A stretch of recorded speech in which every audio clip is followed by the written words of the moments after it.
Ladies and gentlemen, good evening, and thank you for your patience. I guess you guys just didn't know we were on Central Time tonight, not Eastern, not 10 p.m. Eastern. There just may have been some confusion there. My apologies.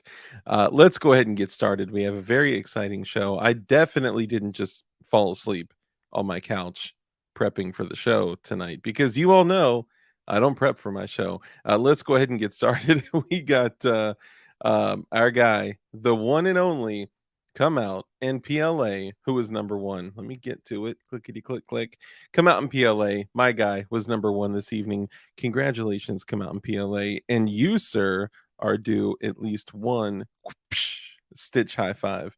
Look at that. All right.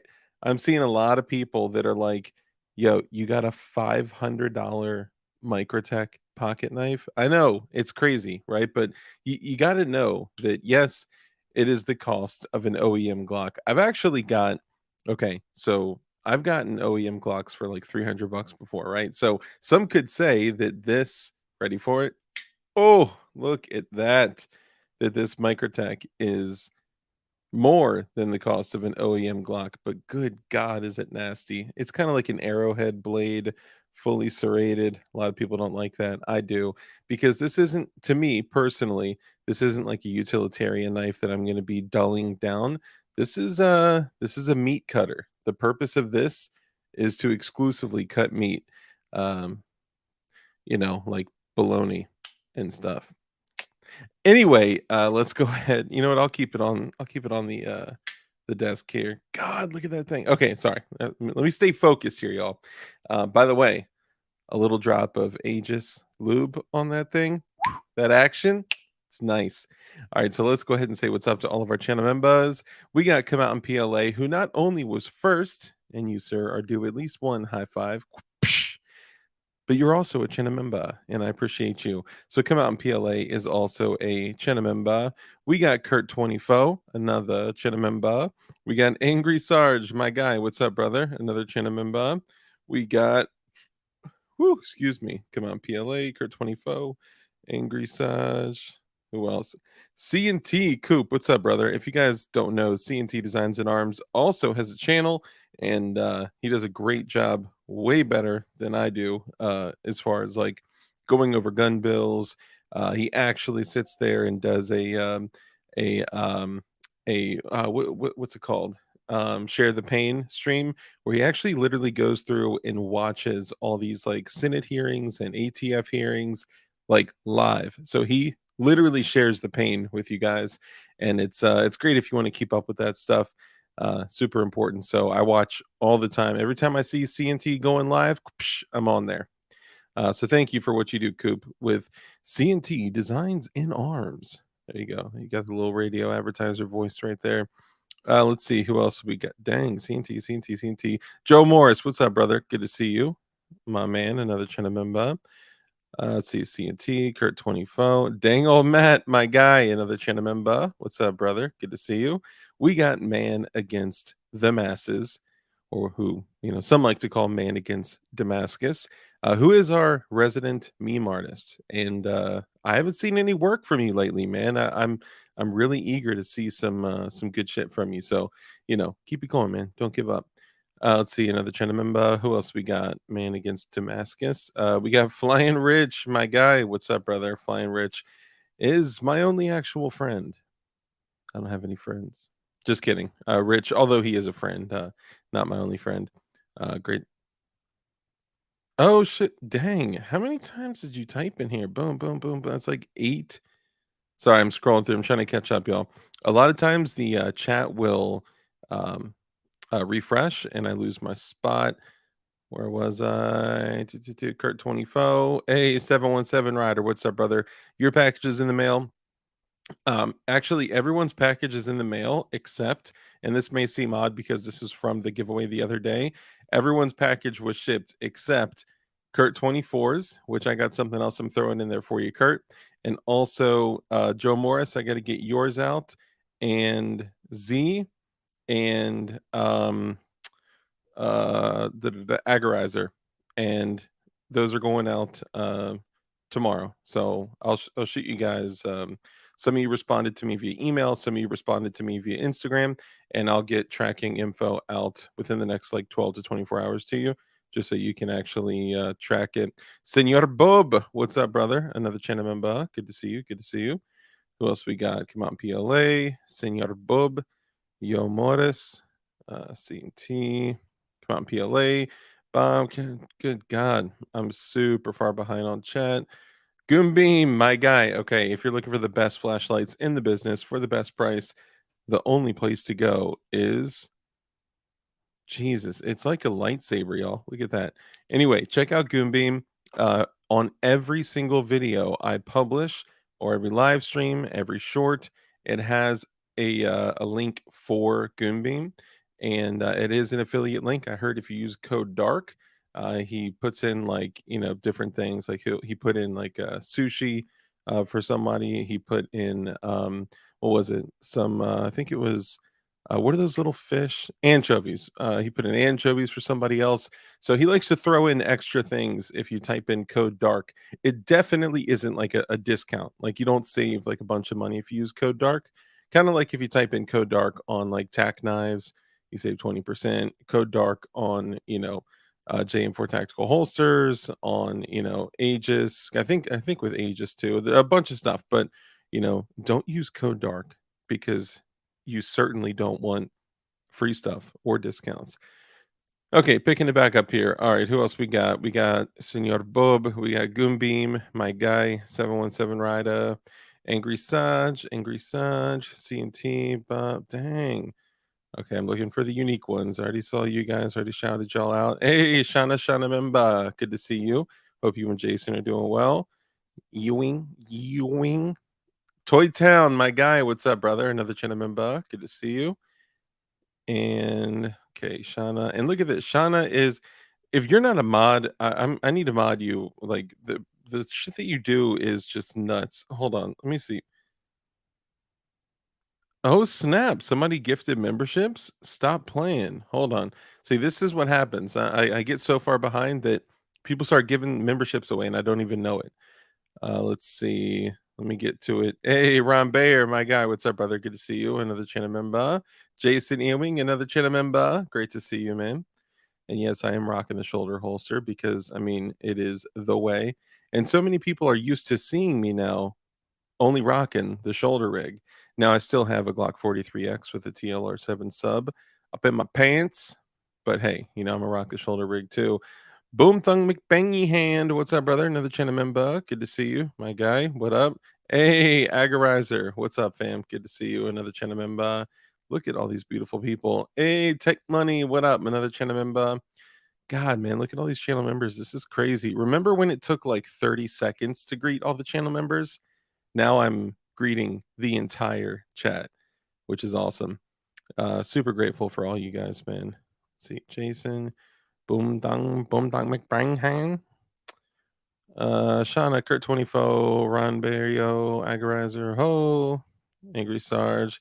Hey, Flying Rich, my guy, thank you, man. Tim Hoffman's mom said you were polite. Are you serious? That uh thank you. Thank you for the super chat, number one. And number two, why are you talking to Tim Hoffman's mom about me? I God bless America.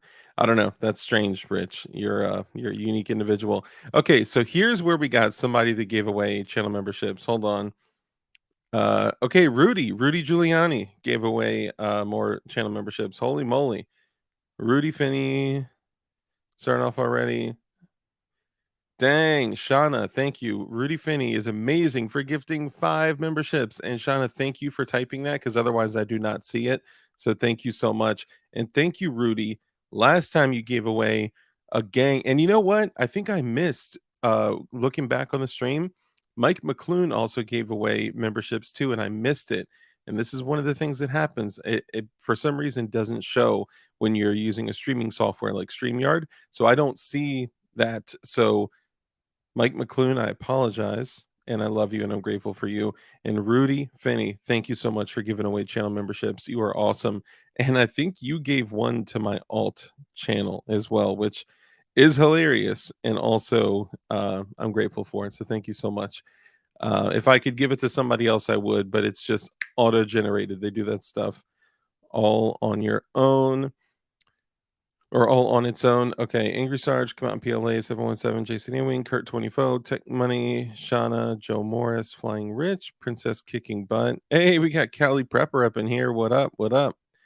Let's see. JC9, my guy. What's up, brother? Good to see you. Another channel member. We got Z, another channel member. And Joe Morris, C&T, Kurt 24. And it's another standing stream. You see me bobbing and weaving? See me bobbing and weaving? You know, it's another standing stream. We're going to get it in. Putin. That's great to see you. Is it shoulder rig week? I'm down. Yes, it is the Vice, the Miami Vice week. C&T, Z, Rumbear, Goonbeam, Shauna, Kurt 24, Tech Money, Flying Rich, come on, PLA, C&T Designs and Arms, Z with a question mark, Joe Morris, Flying Rich. Okay, let's see, Shauna. Hey, Bugaloo. Good to see you, man. Great to see you. My guy, another channel member.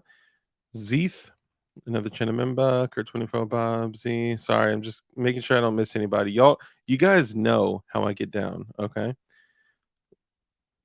Donald DeChico. I know an attorney with that last name. Let's see. Bob JC9, Boom Thumb. I'm gonna have to go. Too many choices. What's up, brother? Good to see you. Another channel member, my guy. All right, we're gonna have to go through this because it's taken such a long time. My apologies, y'all.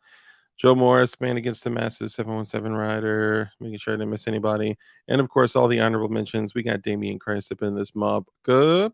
We got Putin up in this mob. Good. And guys, be on the lookout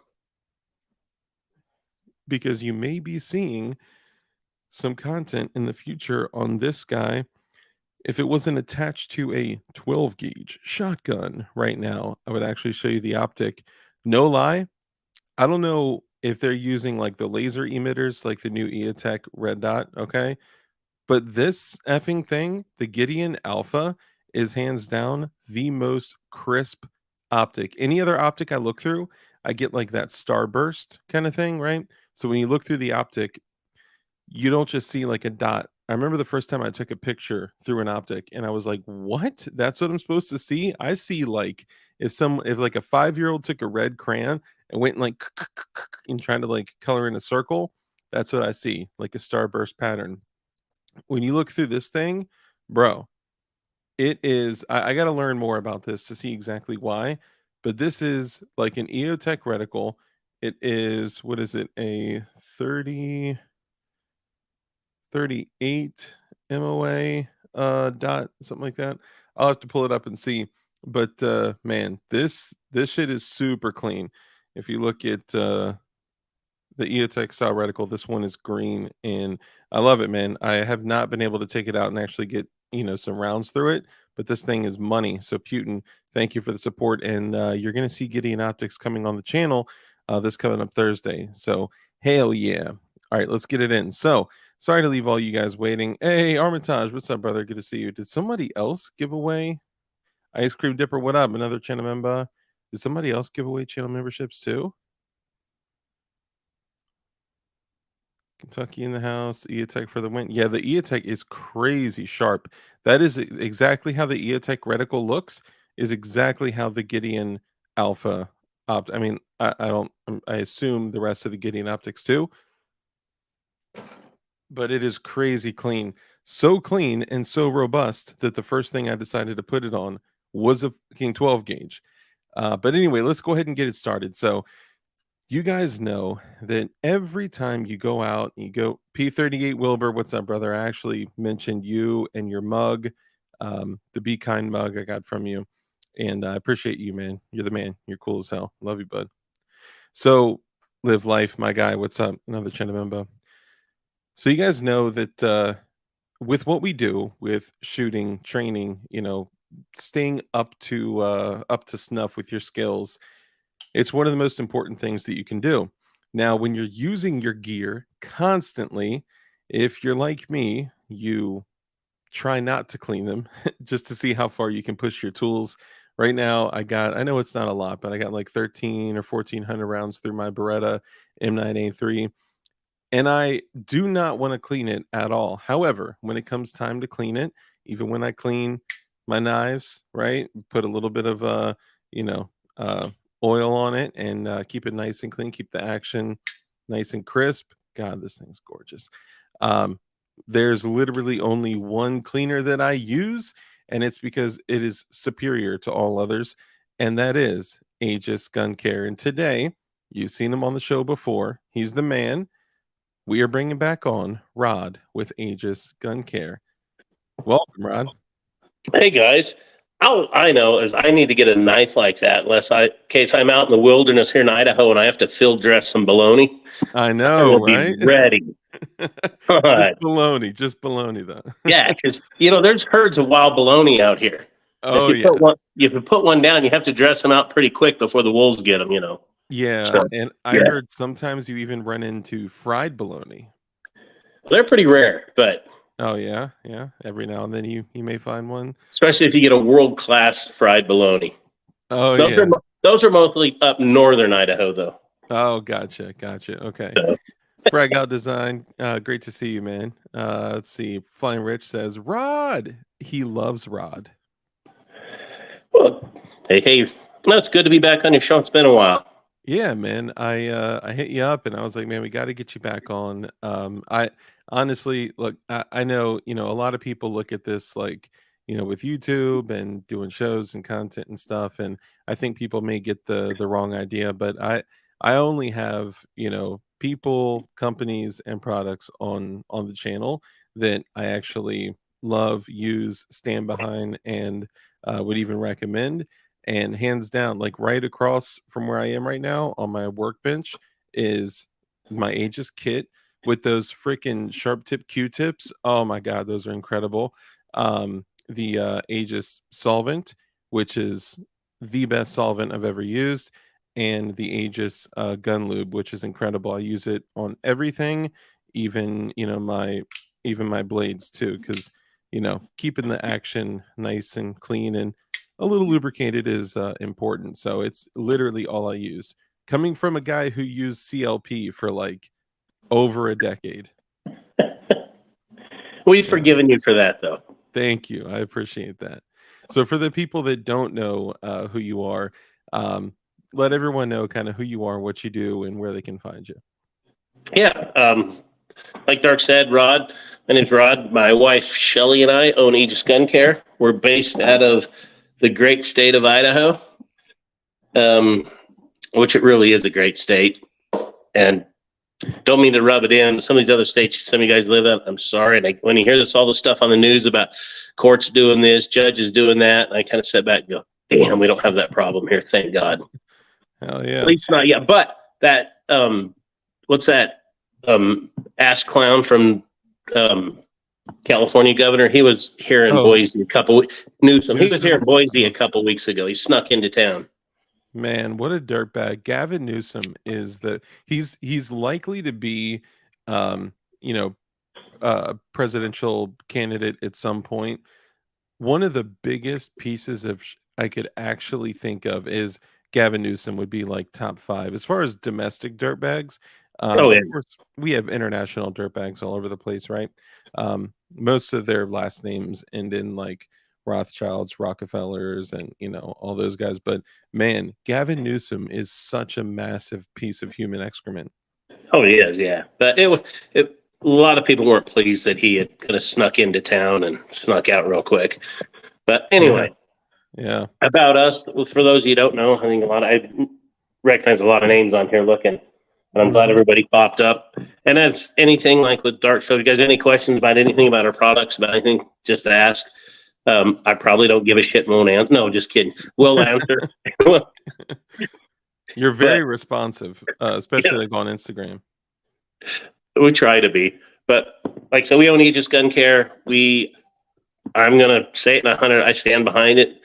We absolutely make the best gun care products on the market today. I've been called gun shows that I'm arrogant and I'm this and I'm that. My answer is always when I look at somebody and go, you walked up to my table in my booth here. What do you want me to look at you like a dumbass and go, hey, we're the 37th best in the nation, but throw your money away to us. Yeah. Yeah, I don't think so. No, so You got to be confident about your product. And you said it, looking back on it, it's funny when I first met you, you were like, this is the best product for, cleaning and oiling. And at the time I was like, honestly, I just use CLP. It's just so easy to clean and oil and preserve in one swoop. And you were like, oh man, you're like, you cleaning and lubricating are two different phases, two different stages of cleaning and maintaining. And you had said, I promise, if you use Aegis, if you try Aegis, you will never go back to anything else. And I 100%. I was, a little skeptical at the time, but shit, man, I have never used anything else. I got just a gang of cleaning products all over the place, and I still have only used, if I need any type of, solvent and oil. I even, you know what? This will make you feel good, Rod. So there was a time where, with what I had done with DLD hardware, when some of the jigs that are 3D printed, some of them, they're not perfect, so they need to be like a little, kind of cleaned up, right? So what I did, hey, T for Texas, good to see you, bro. Another chin member. What I did is I had to kind of, clean it up a little bit, and I used a dab of oil, and I only used Aegis um, uh, gun lubrication oil. I guess, gun oil would be the best way to do it, or best way to describe it. And when I did that, dude, it totally cleaned it up. I mean, it made it look great, and it made it smell so good. And like when you open up the product bag and open up the jig, it's clean, it's like slick looking, and it smells good as shit. So I've even used it on the product that I actually sell. I like that you said the smell of it. God, it was 2 months ago. We got a review sent through to our website. Somebody had bought our product back east somewhere, and he did give us a 1-star review and said, "This is the worst company I've ever seen in my life. Their products suck because I can't stand the smell. It's the most horrible, god-awful smell I've ever had in my life. Don't buy their products." I'm like, wow. I'm thinking, all right, well, that's, I guess, if he feels that way. But I'm like, Dang. I'm thinking, I've heard some weird shit, but I've never heard that. I was like, so you're just going to try to trash our whole company because you felt that the lubricant smelled funny? It's like, all right, whatever. I think The it sad thing smells about incredible. all this fine, upstanding human being had to do was message me privately and say, "Hey, bro, bought your shit. It doesn't work for me," and tell me why. Maybe he's got an olfactory thing and Snow's just, I'm going to send him his money back. Yeah. But you didn't blast me like that. I'm like, yeah, hell no. Yeah. That's Ain't one of happening. that's one of the biggest things. Like nowadays, man, people, for the smallest, like most, intricate bullshit, they'll blast you for some stupid reason. But people like you, people like me that do business, like, we're talking people of integrity, right? If you were to hit me up, if you were to hit up Rod, or for whatever reason, if you weren't happy, I've literally just sent people product, no questions asked. Sometimes I give people shit when I know you're trying to scam, you freaking Yeah. scammers, but for the most part, I don't care about your money, right? Most of us, we're not doing it, for my average order is $33.36. And I think you would say yours is around the same, like $36 or something like that, right? Just a little bit hair above yours is average order. Yeah, so like we're not gonna, compromise our entire business based off of, one thing. So we're gonna take care of you, dude. Well, But I know when we first started this, Aegis is a new company, I bought some caps for the lube bottles, and they ended up sucking so bad, and they kept leaking, and I tried to put new gaskets. I tried everything because I had a bunch of them. mhm. I didn't want to throw them out. I finally had to and find a different, better one. But I had people message me saying, "Hey, bro, I love your shit. It got here, but it leaked all over." Yeah. So to me, the only thing you could do at that point is I sent them I replaced their bottle and then sent them a free one. Wow. So they got 2 bottles, just because to me it just seemed right. I mean, they spent their hard-earned money for our product and everything. They're kit and everything was soaked in oil. I'm like, oh, that sucks. Oh man. But There's so much that comes in that freaking kit. I was blown away. Like you get so go through what comes in the field kit, and it comes. I don't think. Oh, actually, I you know should what? have, you know what? Look at me. I'm the guy that doesn't even have one available. I think I actually have one here. Let me see. Give me one sec. I mean, I could run out in the shop and grab some, but I think I usually have one right here. Oh, I think it's over on this side. One sec.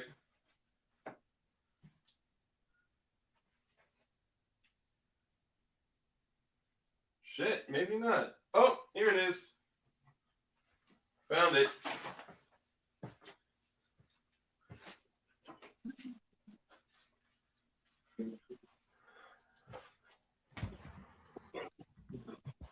Yeah, because I actually use it constantly for everything. It was over on my little workbench area, but this is oh shit, whoops. see, you Uh, still have one of the old ones that was a leaking cap, the white caps. so now I only keep it upright, but I don't really have leaking issues with it unless I don't close it properly. Plus, now So, I have to send you out product. well, I am getting. We've upgraded our formula since you last purchased. So, or I sent that to you, whatever. But because we upgraded our formula, I think I've upgraded our formula since I've been on your show. No shit. So you're Yes, telling we me that have. your stuff is better now? Oh yeah, our lubricant's a lot better now. Dang. Yeah, I would Now love to try it. it's been too long since I've been on here because you're right. That's funny shit. But Yeah. yeah, we actually upgraded our lubricant a while back, and what we did was, hey Caleb, what's up, bud? Um, so we added what's called IFWS2 to our lubricant. It's tungsten disulfide. This shit is badass. Our chemist is cool as hell. He found this stuff, started using it in other stuff, and Mhm. asked if we want to put it in our lube, and we did. And what's cool about it has so many things it does, and every everything that we send out comes with a write up about it in all of our packages now. But Okay. it does a lot of great things for pitting, all micro pitting, all that stuff. But the coolest thing that we liked about it for guns is that IFWS2 has, um, let me get this right, the lowest coefficient of friction of any gun coating on the planet at a 0.003. So it gives a super low coefficient of friction, and it brought our coefficient of friction of our product down to a 0.07, which, Dang. and I never say talking absolutes or anything, but I've done a lot of research in the last year over this and looking at other companies and trying to find out what a coefficient of friction is for a lot of companies. And near as I can tell from the people that release their numbers, the average coefficient of friction is like a 0.11 to a 0.15 for most of the stuff that I can find on the market today, other companies. Ours is at a 0.07. So Wow. you have, of course, a lower coefficient of friction. Anytime you have less friction, you have less heat, less metal wear, longevity of your firearm, you have better velocity and potentially better accuracy. Yeah. So no, it Uh, was awesome. It was a big deal. And especially good for the guys that really notice it are guys that shoot, 10, 20, 30,000 rounds a year or full auto. yeah, Then you like really see the difference in the old formula to the new. the competition guys, I'm sure like you were just hanging out with Jerry McCulloch, I guess. However you want, Here. McCulloch, Michalek, I've heard Yeah. people pronounce that name so. Yeah, Yeah. I think I've even heard him say it differently. But I did. So for all you guys out there, Jerry, he signed my sack. Um, I don't know if you can still see it there. Yeah. Oh, there it is. There's There it Jerry. is. Jerry signed my sack, and yeah, that's my guy. He's awesome. He pinched his nose and signed my sack. Well, see, I sat and talked to him for a while 2 weeks ago, and he didn't sign my sack. He didn't sign your sack. No, he did not. You know what? Next time you run into him, be like, "Hey, remember when you were at SHOT Show and this freaking weirdo walked up and said, 'Will you sign my sack?'" I guarantee you he'll remember. I mean, how do you not remember that, right? Oh, and heck yeah. tell him that we're friends, and he'll be like, Jesus Christ, like how small is the gun world, you know? Oh, heck yeah. It really is not huge. But no, it was awesome meeting Jerry. We had our booth at our big booth set up at a USPSA match in Wyoming, and he walked up the morning of the first day. He wasn't even shoot yet, and just started talking. And Yeah. so we sent him away with some product that he said he goes, I will definitely run it. I'm like, oh hell yeah. So, Nice. Hell yeah. but it was fun talking to him. We sponsor a shooter out here, and he was in Jerry's squad, and he was, dude, that guy is a hoot nonstop. I I can only imagine working with somebody like that. He's awesome, and he's funny, and he's like totally down to earth. You know, you gotta love it. So for all you guys and gals out there, now, some of you guys out there were saying that you're going to go buy some. Definitely 100% buy some, right? But to make sure that you guys get a discount, I don't know if code dark works, but I know code what hashtag Joe Juice will save them. Yeah, that'll save them 10%. We have several because we have a couple affiliate link. People have affiliate links now. We just started an affiliate program Nice. just in the last couple weeks. It seems like shit, time's flying by so fast. Yeah. The whole affiliate link thing kind of spooked me, so I didn't know anything about it. So I waited so long to do it, Yeah. Yeah. and it's still kicking my ass. I can't figure out how to pay people. So It's tough, man. It's if you want, we can chat offline, and I'll kind of let you know, like, working with some other folks, kind of some things that have worked, and some things that hadn't. But guys, just to maybe give Joe with Shooting Gallery New England, or I guess Shooting Gallery Florida now, some credit, use code hashtag Joe Juice. So yes, hashtag JOEJUICE, and that'll save you I think at least 10%. yeah, 10% off. So that'll give Shooting Gallery New England some credit, or sorry, Shooting Gallery. That'll give Shooting Gallery some credit, which he's a great friend of the channel, but also it'll save you guys some money too. So make sure you do that. Now, when you get your kit, okay, this one, which one? This has my PWEDC patch on it. Which one is this? Is this the field kit? What were they called again? Did that have the American flag on it when you got it? It did. Yep. Okay, that's our mid level. That's our field kit. Okay. All right. So the field kit. So first Well, you off, know what? Talk for a minute. Let me go grab okay. kits real fast. Okay. Cool. So it comes with a whole pack of these little Q-tip looking things, and one side is circular, just like traditional Q-tips, but the other side is pointed. So these things, man, getting like all up in the like the slide rails of your Glock slide, or like my Beretta, or any handgun slide, or any hard to reach spot, those little tight pointy Q-tip things, those are awesome. It also comes with like the carbon scrapers, um, comes with brass cleaning rod broken down in several pieces. So you get your brass cleaning rod, your carbon scraper, comes with a microfiber cloth. It comes with all of these that, like, you don't have to specify what caliber. I mean, it comes with like No, everything. that's a deluxe kit. Oh, this is the deluxe kit. That's the deluxe. Yeah. Gotcha. Okay. And then all the other tips. It's just such a great value, and of course, it comes with the um, solvent, and the goo, the juice. The lubricant is incredible, and then I got this black multicam little pack here that you can actually put on your gear if you need. I love this, man. As you can see, I've almost run out of these Q-tips, because, like, man, when you're cleaning and you need to get up in one of those like circular tubular kind of spaces, use the Q-tip looking side, and then the sharp pointy Q-tips, man. These things, for all you guys that, like, I usually take a paper towel and like push it and shove it in there and try to run it down the slide rails to clean it up. That's not the way. This thing, you just shove in there and yeet, you just take it right back, and the shit cleans it so well, man. So, and I'm almost out of these because I use them so damn much. We sell those a 10 pack approximately comes in those. We also sell a 50 pack as an add-on. Oh wow. Yeah. Also, just to add on what the kit you have, because that one's we've made improvements since then. We went to a bigger microfiber cloth Oh nice. in them now. We went to a little bit better quality in the deluxe kits only right now. Pull through cables.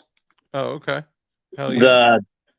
The other all of the mid-level kit still has those black ones, and then the most recent thing we just added is we added the precision lubrication Yeah, that applicator. I was looking at those. Those tips look incredible. No homo. Oh, they're awesome, and those now come in our deluxe kit as part of the kit. Man, that would be so helpful when like so for an example, I had just cleaned this guy. Here, let me show you. I'll go on solo mode for a second.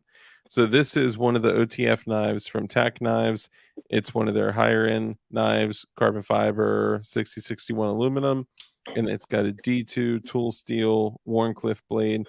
It's incredible, but when you carry it around and you start to get like lint and shit built up in there, it can kind of slow down the action a little bit. So, you can take it apart, clean it and all that, but putting a tiny little dab of oil just right there, right? And then you kind of work the action a little bit, and then it gives you a really solid, like crisp action. You don't want it too wet, and you want to wipe away the excess oil like afterwards, but this thing has Aegis splashed on the inside, and I love it. But having something um, a little bit more precise would be super helpful. I just cleaned this one too, and just cleaning it up and putting the little dab of Aegis in there, man, the action is crazy. This one, was it this one? Yeah, this guy too. Just having that little needle point would be awesome. So I would love to try that out. And then the next ones on the list to be cleaned, because I just got them in, are this little guy, another little Warncliffe. Super nice action, but when you get them cleaned and oiled, they're so much better. And then this one too. These are, I'm a knife guy, man. What can I say? The one that I'm most excited about to clean though is this, and I haven't even used it yet. This is The Baloney Buster. the Baloney Buster. You know what? I'm gonna get it engraved, Baloney Buster. But see, yep, this would be much better for that, for getting in there.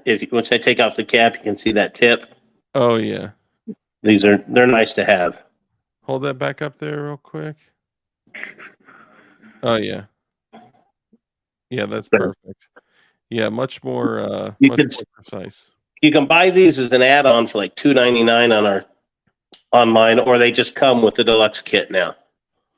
Oh, okay. Nice. Yeah, no, it's so I see in the chat that Angry Sarge put up, and he is correct.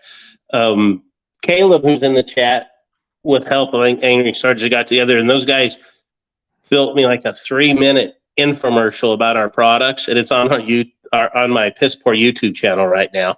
Oh, no way. Yeah, and it's pretty cool. They did a hell of a good job. I appreciate it, man. They did a wonderful job.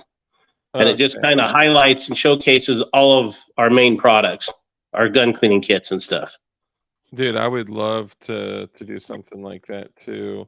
So, hold on. Aegis, yeah, no. Caleb and Angry Sarge did a great job, and I'm much appreciative. Yeah, they're awesome. They're and both. Caleb, there might be a package headed your way. I don't know. There might be. Rumor has it. Nice. Oh, Team Anvil, right? Oh, hell yeah. Emmett and the boys at Team Anvil. Yep, they did a video too. Yes, Emmett did a great video for us too. Emmett's another one that was like you. I think he was skeptical because he was an Army guy. Mm-hmm. He was a door kicker in the Army and got our stuff and started using it, and he's just been thoroughly impressed. Oh, I see it right here. Okay, so hang on. So are you talking about the one that is it on Tactical Trash Pandas as well? No, it's on my YouTube channel. It's on yours. Okay. I have a shitty YouTube channel with like 3 videos that suck really bad. So Oh, don't ignore everything on there except for the very last video put up there. okay. I see it right here. So here's what we're gonna do. So right now you are at. This is what we're gonna do, guys. This is what our team does. We support each other. Okay, so let me screen share this real quick. So we got about 60 people in here now. So let's do Aegis. Okay, so as you guys see right here, we have Aegis Gun Care. This is you, right? Yeah, that's it. It's that. Okay, awesome. So it says 104 subscribers. So let's show Aegis Gun Care some love. Now, statistically speaking, with about 60 people in here, about 30 of you guys are federal agents, and then about the other 30 are actual viewers that are engaged in the content. So let's do this.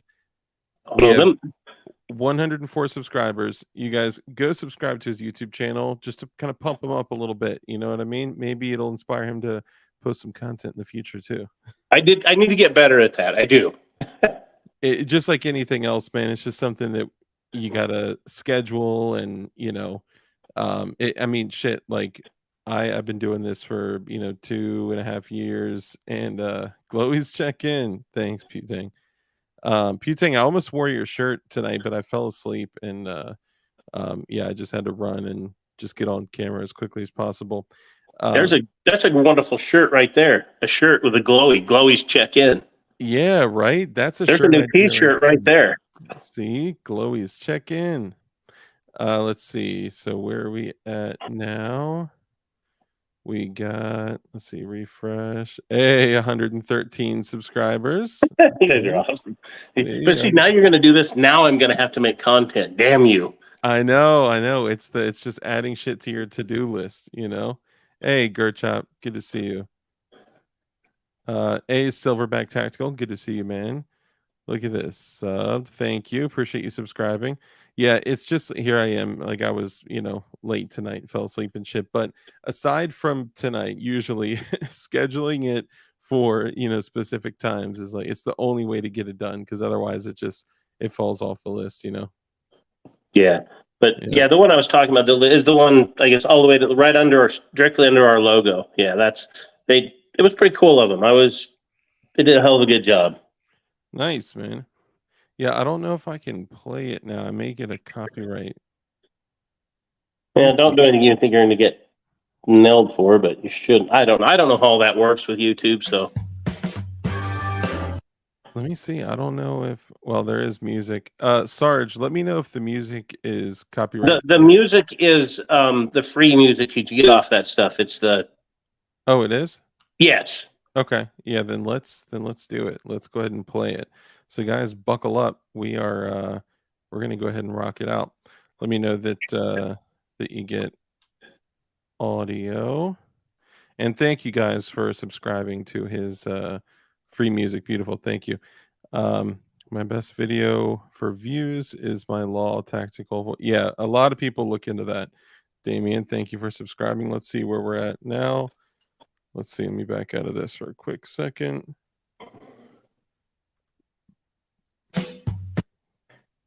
A 121 subscribers. Look at that. That's cool, guys. Nice, man. Hell yeah. All right, so let's do this real quick. We are gonna do. There we go. We're gonna play it for you. So hang tight one sec. And let me know if you guys are getting audio okay as well.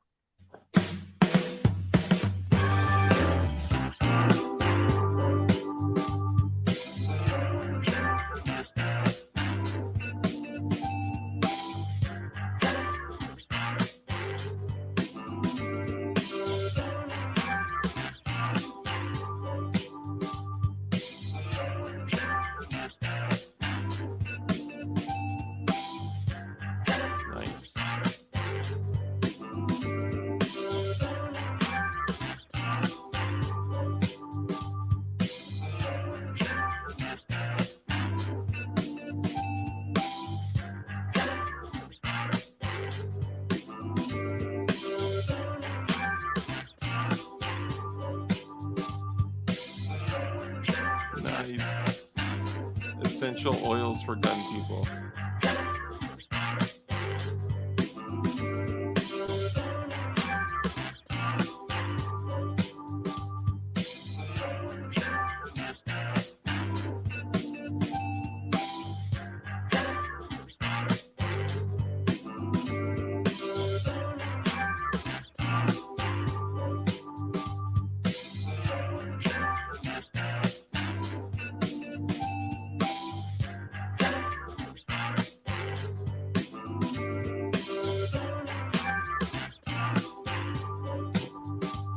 Do you even Aegis? That's awesome. Zippered pouch, nylon brush, microfiber cleaning cloth.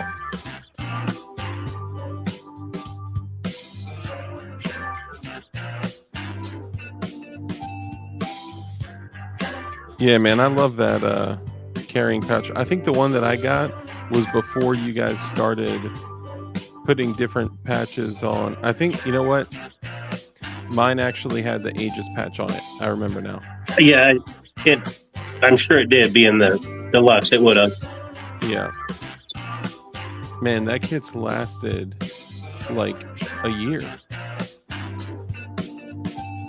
So it comes with 45-40 for those 40 cal shooters, 9mm and 22 brushes. Yes. Damn. Well, think about it. How many other calibers will the 40 caliber fit in now? Yeah, I mean, you can use that for everything from 40, 10mm, 44, well, the 45 maybe for the, 45. Yeah, no, there's a lot. And there's some several rifle calibers that'll fit perfect. Yeah, I mean, the 22 cal one, I've run through my 5.56 before, Yeah, that's what it's for. So, but there, yeah. God damn it, I had. Oh, Okay, then. I'm glad I stopped that one. Then I'll definitely get a copyright strike on that one. Yeah, but it's just superior shit, and it's been awesome. So kudos to you said it was Caleb and an Angry Sarge. Yeah, Angry Sarge is the man. Angry Sarge, did you do that that editing there? Was that you, brother? I'm impressed. Clint Eastwood, what's up, brother? Good to see you. Black on Black, great to see you, man. Bow chicka bow bow. See who else is in here. Agraz are too many choices. I don't have a problem with extended performance. Giggity. Yeah, of course. Parrot's Eye Photography, great to see you, man. You're a guy. You do too have problems with it. Will it do well on my AR? Absolutely. Anything firearm, knives. Okay. So in my old house before I moved, it was the biggest pain in the ass. I don't know if you remember this, Rod, but I could not open and close a door in my freaking house without the like these freaking hinges cried. I mean, it was terrible. I hit them with WD-40 and all this shit, and it was just like nothing would get them to stop, like basically from screaming every single time I opened and closed them. Hey, Rusty Shackelford, Sport Brand, Zanty Misfit, good to see you guys. And it was just like I was waking up my daughter, all sorts of shit. Anyway, I got so fed up that I went and I put Aegis gun cleaning lubricant or Aegis gun lubricant on all my hinges in my house. And to this day, there's still never been another creak from those doors. Now I moved. We use them for everything. Yeah. We use our wood for everything. Yeah, absolutely. Garage door openers, your rails on your garage door where your rollers go through it, those get loud. Works on those, shuts them up. Oh, plus, I'm going to tell you something. I got a phone call today from a buddy of mine. Mm-hmm. He runs a nonprofit out on the West Coast. And they lease out wheelchairs to people for short terms so they don't have to buy the motorhomes to go on the beach, to go hunting, all this stuff. It's a cool organization. But anyway, I can tell you more about that in a minute. But he calls me up today, sends me a message, goes, we need to talk. So I call him. He's the second person. You were the first to call me to tell me, dude, we were drilling holes through metal strap for some of the wheelchairs and we ran out of cutting oil. All we had was your lube. When we threw it on there, he goes, "Holy shit, that was great as cutting oil." That's right. Yep. So I was using that when I was drilling the SIG 320 fire control group, the MUP one, and I don't think I have it handy here, but oh, actually, yeah, I don't think I have it here, but it's like 40 holes that you drill, and it is hardened freaking steel. And everyone that I talked to prior was like, "Hey, you have to use cutting oil on that, or you're going to burn up your bits. Your holes are going to suck, and all this stuff." And there's bit kits that actually Putang donated to me at the time, but me being me, I gave it away to a viewer and just used the factory bits that came with the MUP One kit. Anyway, as I'm going through cutting, I saw drilling holes and cutting through solid freaking hardened steel. I saw right away that I was gonna have a problem, bits smoking and shit like that. So the only thing that I had other stuff, but the only thing that I wanted to use was Aegis, and I put a couple, 2 drops on the bit and on the metal, and I buzzed right through that thing. I literally drilled 40 holes into hardened steel on the floor with a hand drill with Aegis, and it smelt incredible. Yeah, that's it. His just I'll throw it out because they're a nonprofit. It's called David's Chair. They're pretty awesome what they do, but because they use our lube on their wheelchairs. If you're out on the beach in the sand and stuff, a lot of them are the motorized with the tracks. Okay. They use our lubricant on all that stuff. Wow. So it's pretty cool. I mean, What are but some other pretty crazy things that you've heard people use your lube for? fishing reels. We have friends that use it on their fishing reels. Okay. God, what else? There's been a bunch that people are always telling me something new. Bikes, we use on our bike chains, and one of our customers, his wife used our lubricant, got rid of her bike lubricant, chain lubricants, and Aegis has been in the Florida Triathlon. Wow. So she's uses it on her bike. So Aegis has won a triathlon, is what you're telling me.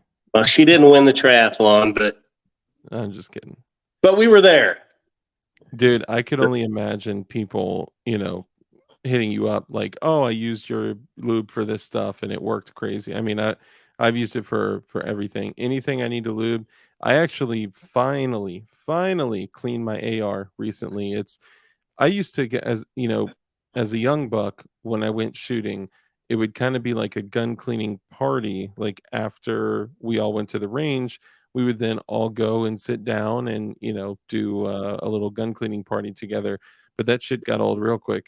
As we got older, it was like the one thing you just don't want to do, but you got to, especially my 5.56, my 10.3-inch 5.56, I run it almost exclusively suppressed. So like 1,000 rounds through it is like 3,000 rounds through it. I mean, it's just caked on shit. And I used your cleaning kit, and man, the solvent and the oil, it just made it so much easier. The scrapers, like the only thing I do need is I need the a 5.56 chamber brush. Do you guys carry anything for the 5.56 chamber brushes? No, I don't have those. It's been a point I've talked about a lot. Yeah. About putting those in. As time goes, we're probably going to do some more specific kits. We might do an AR specific kit. The next kit we probably do will probably be a shotgun kit. Nice.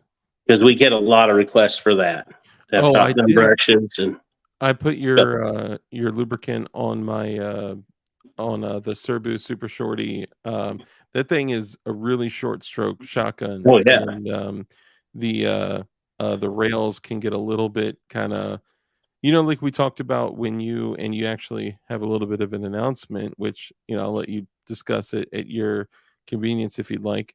But like when you rack an AR, like a new AR, that dry buffer tube where it's so dry, so scratchy. You can smell it when you rack it.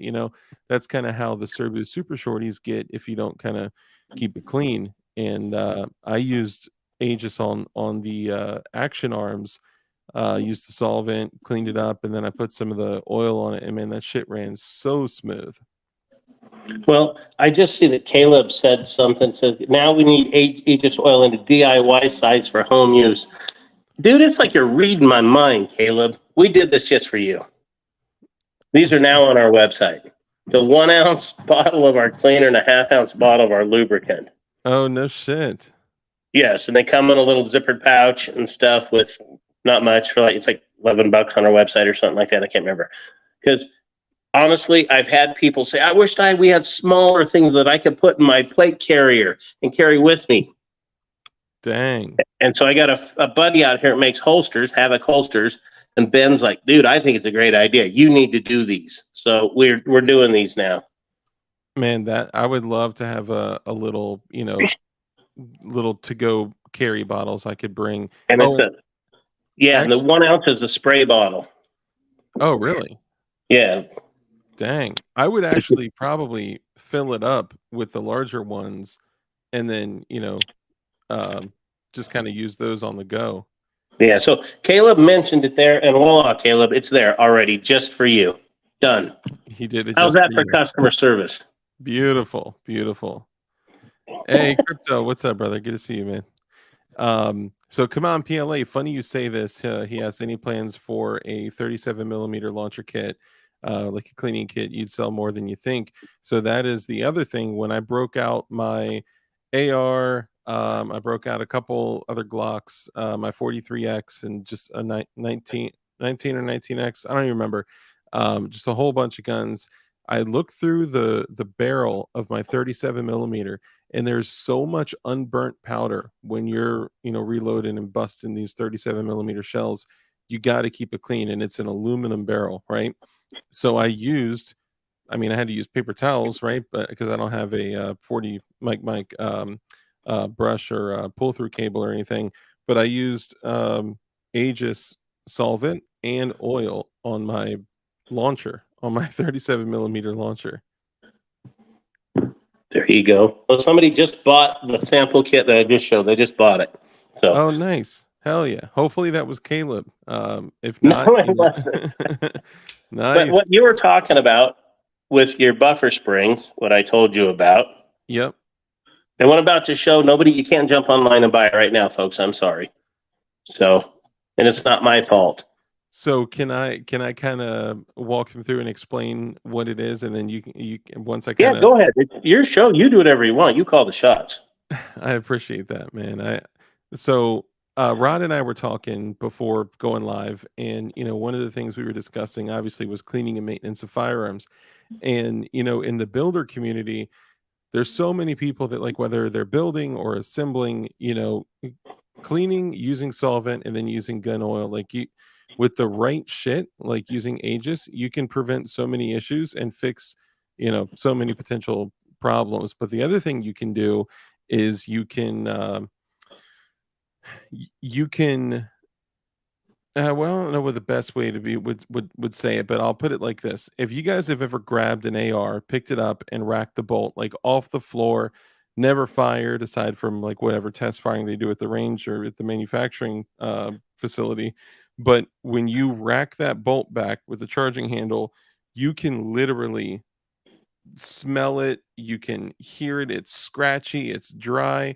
And some of the like Gucci ARs, when you grab like an LWRC or, oh my God, like a Knights or some shit like that, or even if you have a PSA and then you upgrade to like a Geisley braided spring and whatever, those are great things. But the number one thing I'd recommend to anybody building or assembling a lower, before throwing it on your rifle and just racking it back with the charging handle and having that nasty smell, the puppy breath smell with like the dry, scratchy, it sucks to rack that shit back. So you need to use something like grease. First, you have to clean it. You got to clean the spring. You got to clean the buffer tube, inside of the buffer tube. if you apply grease to the spring, especially if it's like a Geisley braided spring, you are golden. But once you apply a little bit of grease, you can even kind of paint it on or take like one of those what do you call it? Like the injector things. A syringe. That's what it is. Syringe. Use one of the syringes and just kind of tap it here and there. Throw it in and you rack it back a few times. This shit will be the most smooth running action ever. And as we're having this conversation, Rod was like, well, it's not available yet, but guess what we just made? So, Rod, you can take it away. Right there. We've just formulated our own all-purpose gun grease. Pretty happy about it. We've actually been working on this, and it will come in a syringe like this when it finally gets to retail. We've been working on this for 9 or 10 months, I think. It's been a while. Things don't move as fast as I think they should, and so, but I'm kind of an ass when it comes to that. I'm the guy that orders something on Amazon, and I absolutely expect it to be at my house the next day. So yeah. I've been spoiled by it. So anyway, yeah, we've developed our own grease. It's a lithium complex grease with some other good shit in it. And we also added the IFWS2, which is in our lube now. We now have a grease, an additive for the grease additive, the same stuff. So that has the same, it's IFW2? IFWS2. It's inorganic fullerene like tungsten disulfide. Wow. You know that? Holy shit. It's IFWS2. So wow, yeah, IFWS2. We'll stick with that one. yeah, or tungsten disulfide, but is basically what it is. But hopefully, I'm hoping in the next 60 days we have this on the market. I don't have a label made for it yet. I don't have the packaging done yet, but I just got the sample jugs of it in a few weeks ago. I've had it long enough that we've given it to some competition shooters and some gunsmiths, and so far everything we're getting back has been fabulous. Nice. You know, people are loving it. So dude, the grease there's such a for you guys out there listening, there's some things that you need oil for and some things that you need grease for, right? And when grease is properly used and properly applied, it is a game changer. Especially if it's got an Aegis name on it, 100% I'm gonna take it, no question, because I trust your products 100%. Mike McClune, what's up, brother? I was just saying earlier, I don't know if you saw or heard, but I just found out that I did not acknowledge you for gifting 5 channel memberships last time you were on here. So, Mike McClune, thank you, brother. Great to see you, and I appreciate you. Thank you. And Sabar, good to see you too, brother. That's cool. That's good shit, man. Well, we're hoping that we get it out soon, and I'm sure eventually it'll probably come, and we'll probably have a special 3-pack with the lube, the solvent, and the grease in one pack all together eventually. Yeah. But yeah, we actually 2 weeks ago in Wyoming, we were at the Magpul Wyoming Governor's Match, and we were a co-sponsor. We helped sponsor it. Went out there, had a booth, and one of the shooters out there who we now sponsor was running our grease on his Shadow 2. And he took like 4th place in his division. And I was surprised he ran our grease that fast, but for only playing with it for a week. He threw it on his gun. He believed in it that much and got done. After the match, he goes, it run incredible. He goes, my gun run flawlessly. Then once he got home was to tear his gun down all the way. He goes, it held up so well. He said, all the grease was still there. He goes, I'm impressed. So. Wow, that's impressive.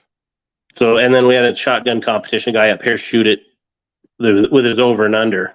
They shot like 400 or 500 rounds in 100-degree weather.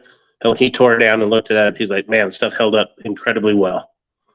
Hell yeah, man. That's good shit. Yeah, the grease staying in place is super important. And whether it's an AR buffer spring or, choke tube grease or, what could you use your grease, your future grease as a choke tube? Can you describe the smell? Let's just say it's the smell of success. That's what it is. It is success. You can even use and awesomeness and whatever else. Yep. I even like somebody slap him. A little dab for cologne Uh-oh. in the mornings. I'm not hearing anything. Oh, can you not hear me? No, you can't hear me? Can you hear me now? Hang on. Let's see. Can you hear me now? Here, try to back out and come back in. I think it may be service on your side. Let me see. Yeah, I can't hear anything, so. Here, hang on 1 second. Try to back out and come back in.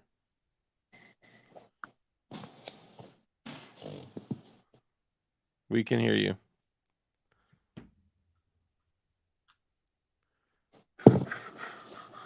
Try to back out and come back in. Oh, you know what? I'll put a banner.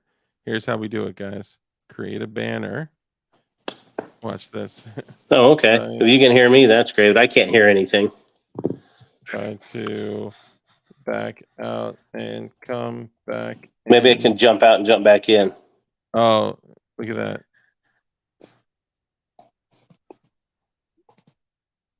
There you go. Technology. Look at that. Another thing. Oh, let's see. Sport brand. Who's on first? 40 is the new 9mm. Don't you dare. And Sabar, I love how you said triggered when he brought up that syringe. That was hilarious. Let's see. Can you hear us? I can hear you now. There we go. Yeah, I think we just lost connection for a little bit. Cool. All right. So now, every time you've come on, we've talked about your products, and I all of us love your products, and I think most of us have tried them. And guys, look, I've never been paid anything by Aegis. They don't, write me checks or anything like that. They're not a sponsor. Like, we just, we have a relationship. We're friends, and we support each other's businesses.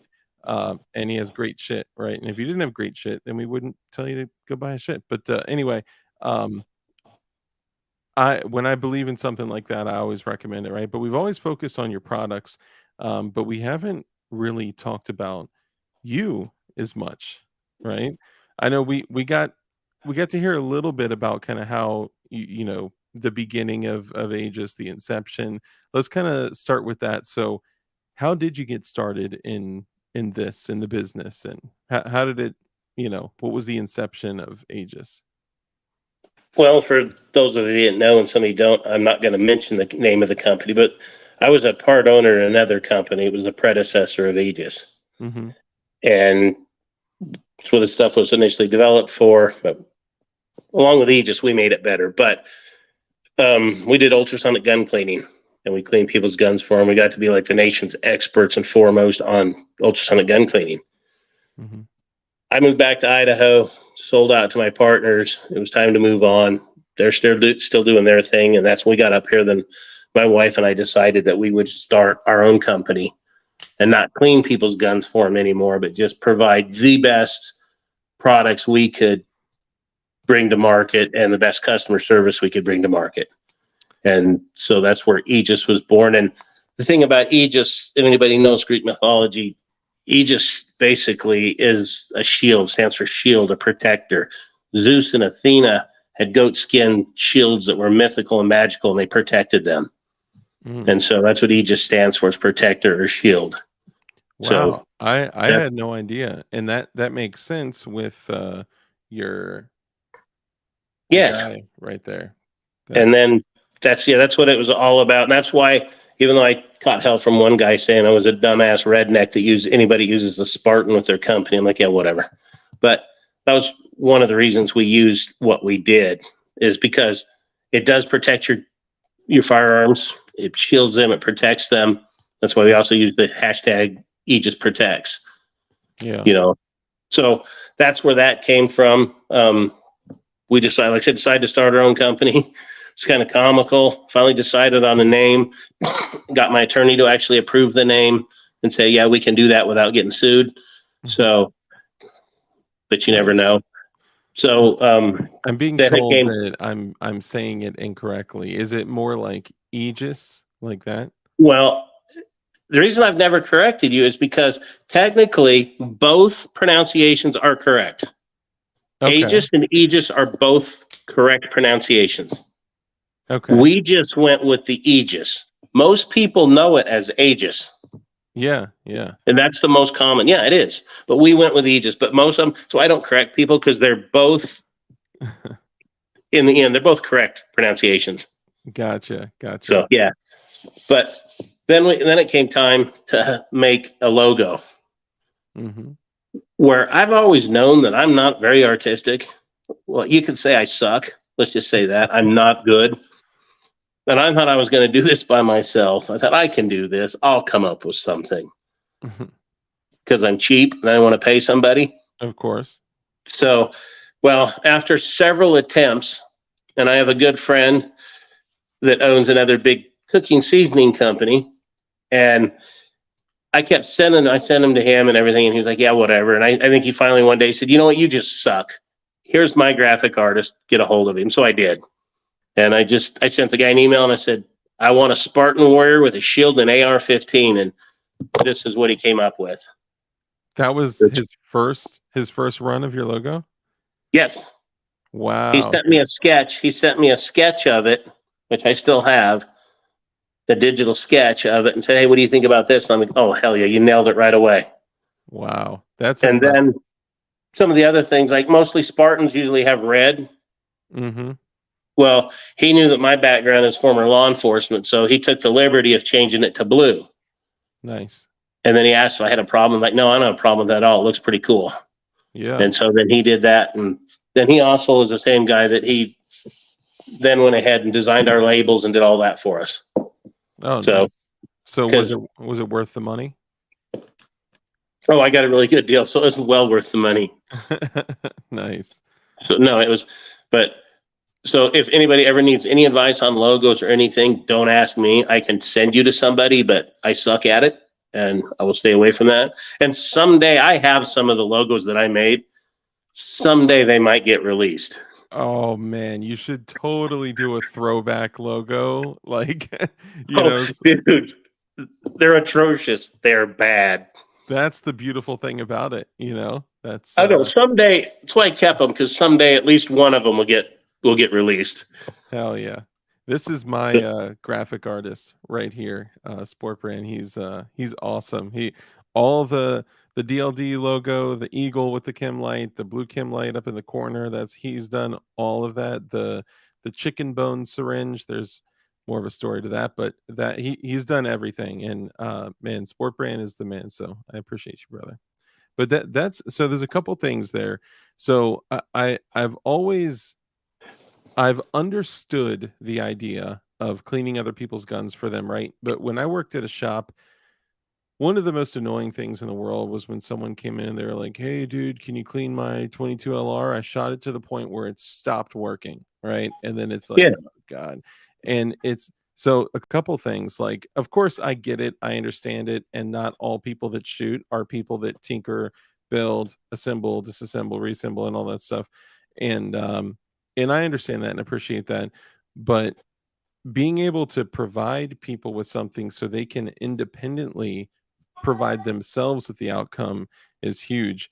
I think that's empowering. You know, it empowers them to do shit on their own. And everyone out there, the viewers may be like, well, that's pretty insignificant. Well, having independence of, you know, breaking down and cleaning and oiling and reassembling your own firearm, that is so important.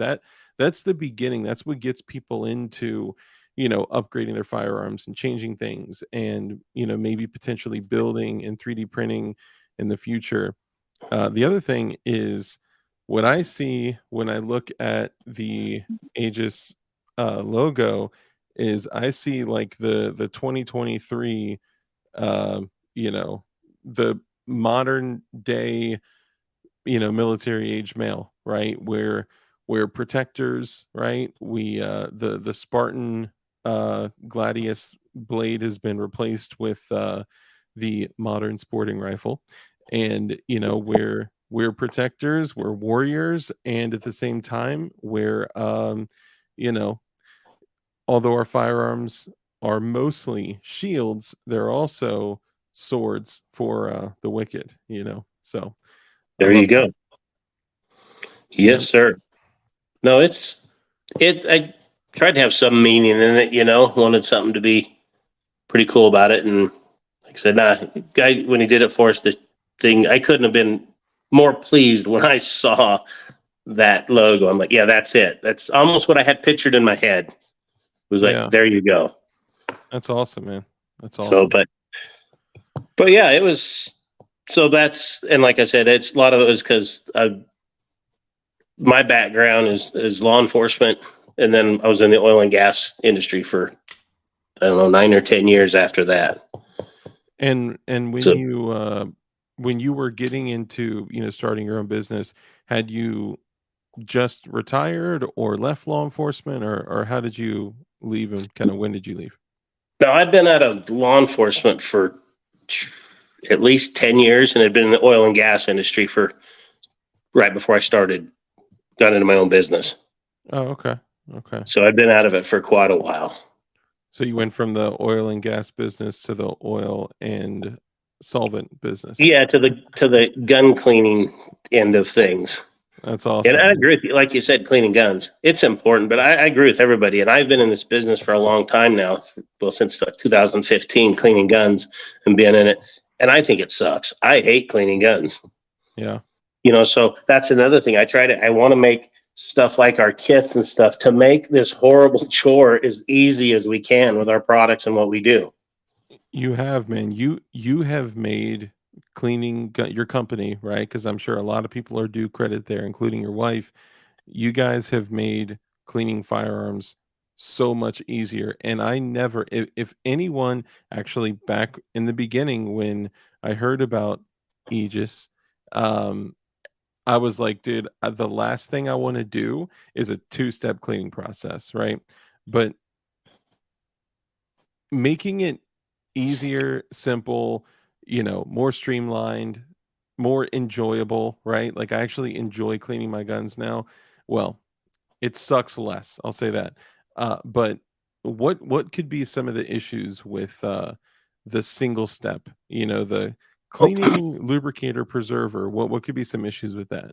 Well, let's think about CLP. You said the one step. Is CLP really a one step? Not really, You, no. you put it on, you clean all the carbon off, you wipe it all down, get everything off, and then you put it back on again. Yeah. Do you not? Yeah. Well, you should. Yeah. But Or you have dry metal left. yeah. So that's a two-step process. And it took me a long time to come to terms with, I shouldn't be. I was an ardent anti-CLP guy. Yeah. But after going through some of the people I talked to and some of the research and stuff I've done since 2015, I finally came to grips with CLP has its place. It's meant to be someplace, and that place is the military. Yeah.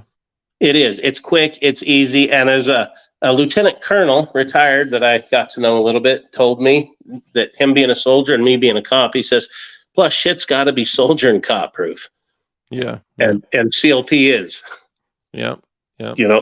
And it's not really expensive. So no, I get it. But my big thing, like I tell people, and it's not a bash on any other company, because I do not bash any of our competitors. Yeah. They all have something good going for them and good for them. They're in business. But instead of having one product, a CLP, and that does everything okay, we have two products that do what they do exceptionally well. Yeah. Fish and rice is what I had for dinner. So Fish and rice. Good for you, man. That sounds very heart healthy. So, well, I've started to be a fat ass. I got to start You getting a little both, better. man. But This year is focusing on health and physical capabilities, right? Because all this gear, all this training, all this shooting doesn't mean shit if I can't run a mile with 50 pounds of gear on, you know? There's something to be said for that. Yeah. I see somebody said even frog lube. Even frog lube. I will not badmouth them, because you can say whatever you want about frog lube. And I have my opinions, and everybody else does, about certain products. Mm-hmm. They're doing something right. They sell millions of products a year. So you can't, I guess it's hard to, I would love to have a small percentage of their market share. Would make me just thrilled to death. I think over time you will, right? And I think I like think we will. Frog Lube, for an example, I think has done a lot of things well. I think they haven't done the lube part well, but you're um, there's something to be said about growing an organic business that, like, I personally, and it's not even just because of our relationship or the reputation that you've built in the gun community, the gun building, gun, whatever, just our gun world, right? I will never use another. Well, I'm not say never. It is highly likely that, actually, I'll even say it. I'll say this: my primary go-to will always be Aegis, provided that it is always available, and I believe it always will be, right? But Yeah, that's the plan. I tell people, this is a marathon, not a sprint. yep, So yep, we plan on being there, and no, and I appreciate that. And it is. I mean, it's this isn't sour apples or anything, but it is. It is when you do something like this, and because you got to understand, we jumped into a market with some big, huge companies. yeah, Massive companies that have controlled the market and have been around for 50, 60, 70 years. yep, like So like Hoppies, yeah, that and they're doing something right because they're still around and they're still making money, or they yeah, wouldn't be doing it because they yeah, have shareholders they have to appease, so they're making money. yeah. I So think part of it is, early on, there wasn't a lot of different options, right? Like, when I first realized, when I, bought some guns, I bought a Wasser 10 and a Remington 870, and I went out, took it shooting, and I was like, oh shit, I got to clean these, right? So my first cleaning stuff was rim oil with the Teflon, and that shit yeah, is horrible. You know what? I actually watched this guy who took a sheet of sheet metal of untreated steel, and he tested, I think, 12 different types um of cleaning, lubrication, protection, brands, and exposed it to the elements, exposed it to heat, exposed all sorts of different stuff. Now, this was pre Aegis. It was years back. I don't even know if Aegis had been created yet. It's an older video, but I would love to see the performance neck and neck. I mean, it's pretty impressive. All those brands that a lot of you guys have already mentioned actually failed miserably. Some of the most popular ones failed miserably, and it literally was compared to some controls like the old school 3-in-1 oil, yeah. and that held up better than most other products out there that we pay top dollar for. So There's some stuff out there that's nobody would really think of that's for other stuff that actually do pretty darn well. yeah, They just do. But there's also a lot of junk out there too. yeah. That's for sure. And the thing about it is a lot of the people that own, especially for the small companies, I know several of the owners of a lot of these companies, and they're good people. I just met the owners of Gun Butter at the Utah event in Utah a month and a half ago. Mm-hmm. Him and his wife, nicest people in the world, great people. We have great conversation. We still now chat back and forth. Yeah. And stuff. And there's good people out there. But I don't know. Every show we go to, especially the gun shows, and I don't mean to be mean, but with all the gun fuds at the gun shows, they all try to bait us into talking bad about our competitors. I'm like, I'm just not going to do it. So hit the road. Yep. Do you have thoughts on Sotar's do-it-yourself lube recipes? I'm not familiar. You're talking about sriracha? Sriracha?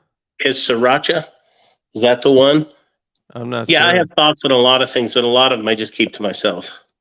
So Yeah. Yeah, no, we certainly don't want you to speak poorly. I mean, definitely, I think we could feel comfortable discussing, facts, observations, information, but you know, But if it's Sotar, if that's the Racha stuff that they call it, I've never used it, but I've talked to some people. It's a homemade DIY lube that you can make. Doesn't really have sriracha in it. It's just something but oh, I know what you're talking about. I actually got some stickers from SHOT Show that were like little sriracha bottles, yeah, I think and the first time he did it, he put it in a sriracha bottle, and that's what it became. But I think gotcha. they too probably have their place, and there's things they're probably good for. But I don't know. But So like I Damien, say about everything, I do believe that ours will stand up against every one of them, yeah, yeah, I believe that it's without a doubt. hands You down. know, It's so been the best products that I've used, 100%. Now, getting back to you a little bit. oh yeah, So you and your wife started the company, and you were former law enforcement. How long have you been in the gun world? Were you born shooting a 12 gauge, or like how oh did yeah. you get into the gun world? I was born in northwestern Colorado, so it used to be like the elk hunting capital of the world. So I've been around guns all my life. Okay, all You right, know, since I think I got my first shotgun when I was like 9, 22, younger than that and stuff. So wow. yeah, it doesn't. I'm not saying that I'm not a huge gun guy. I'm not the greatest gun person in the world, but I've been around guns my whole life. Is that kind of what brought you to law enforcement, or what took you down that road? It took me to law enforcement. Hmm. Flat out, it was my uncle John. Oh wow. He was 27 years with the Denver PD, and when I grew up, even though I wasn't around him a lot as a kid because we lived a long ways away, but my uncle John was like the Lone Ranger to me. So Yeah. a lot of it was him and why I wanted to be a cop. And you saw him in law enforcement, and it kind of inspired you to do the same? Oh yeah. Plus, I'm going to say this, and a lot of people are going to BS, but it's true, and I think a lot of people get into law enforcement because a lot of us, and I know most people I worked with, you truly want to help people. Yeah. You truly want to help the downtrodden, the people that can't defend themselves, can't help themselves. You do want to help those people. Yeah. And there's a lot of truth to that. Not to be sappy, but it's true. And there is a lot of personal satisfaction. Yeah, I Like think a child, a pedophile, and a child sex crime guy into prison for life. It's satisfying. dude, yeah, it's interesting because that's something that we talk about a lot on this channel, just being kind, being a good person, living a life of care, compassion, contribution. And I think that's important. And in this day and age where we're so disconnected from each other, like as far as actual physical connection, we're so wrapped up with, the internet of things, whatever. We kind of forget that connection. So I think a lot of us have that drive and are eager to connect with and help people. And I think a lot of us do, and a lot of us end up in positions where we're able to give back. When I was younger, I wanted to be a cop. I was just too much of a knucklehead when I was young. I was always getting into trouble and shit like that. I Well, was like, dude, so was I. yeah, I was in a lot of trouble. Did a lot of stupid stuff, yeah, and but not until it's mainly when I got out of high school. But no, I did mhm, too, and I get it. And I don't want to get too deep in it if you know. But this is one of the things that and I've caught hell by a few people online called a bootlicker because our bottles have a thin blue line flag on them mhm. and stuff. And I'm just like, yeah, get over yourself. I don't care, because, not all cops are jackasses. I mean, 99% of them are good people out trying to do a good job for their community because they believe what they do. Yeah. It's That interesting. the I bad hear that. guys are there, though. They are. The corrupt bad guys are there.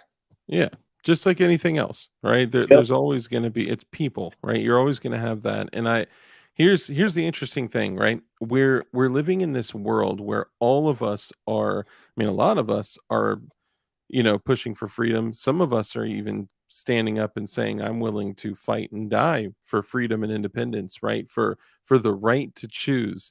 But then Yeah. those same people go and they shit on somebody else for putting a fucking line on there, but fuck that. It's your shit. It's your company. It's your life. It's your business. You do whatever the fuck you want. That belongs to you. The people that are jumping in saying, "Oh, you're a bootlicker and this and that," like that. You know what? I'm. It drives me crazy when, and I say it all the time, right? Like I am not anti law enforcement. A lot of people in our little community are, right? Because some people have the idea that, it's impossible to be in that role and abide by, enforcing our, abiding by our natural rights and this and then I don't believe that to be true, right? I think that like you said, there's good people, there's bad people, and no matter what, no matter where you go, it's you know But I get why there's a lot of people. I get the anti-law enforcement sentiment. I do, especially if you grew up in certain inner city communities where there is a lot of crooked law enforcement. Things yeah, are done different, and then that's all you see on the news is about this bad cop, that bad cop. If you grew up in that, I get it. I totally understand why you would grow up and go, cops suck ass. They all suck. They're all horrible. I get it, yeah, but it's not the truth, and that's the sad thing about it. yeah, It's not. So it's like you and I we were talking earlier about getting out here in the West. These states are different out here. I mean, out here you don't have sheriffs and chiefs and stuff like you do in the big cities promoting gun control and doing this. Out here, you have sheriffs and stuff that are elected officials. They're from this part that are standing up for the gun rights. They're saying, no, you're not going to have those federal laws. We are not going to enforce them in our counties. yep, yep. Yeah, we've You know, got so a few real ones out here that there's one out in as the sheriff of Culpeper, Virginia, where when they were trying to pass House Bill, shit, I don't remember which House bill it was, but it was de facto assault weapons bill. It would ban nearly everything, nearly yeah, every handgun, AR, AK, standard capacity magazines, all that stuff, and it was way overreaching. It was crazy, right? And of course, there was an exception for firearms of, law enforcement. So the sheriff of Culpeper said, I will literally deputize every single civilian in my county good for if him. you guys pass that.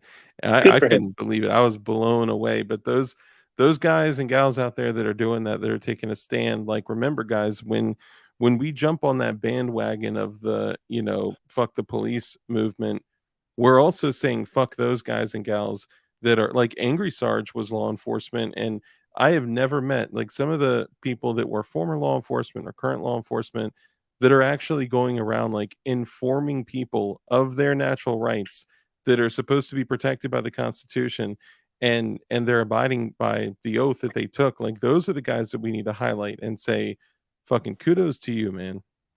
Oh yeah, no, it's and I can't say how it is in Detroit, Philadelphia, Chicago, New York City. I don't know. But I know that you get out here in the western states, most all your law enforcement is that way.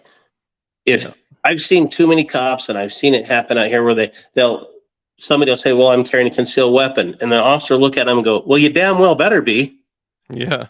Yeah. That's the response. It's not put your hands up, let me see it. No, it's like, well, good. I'm glad you are. Yeah, I've had that happen a few times. I actually had one. This cop was super cool.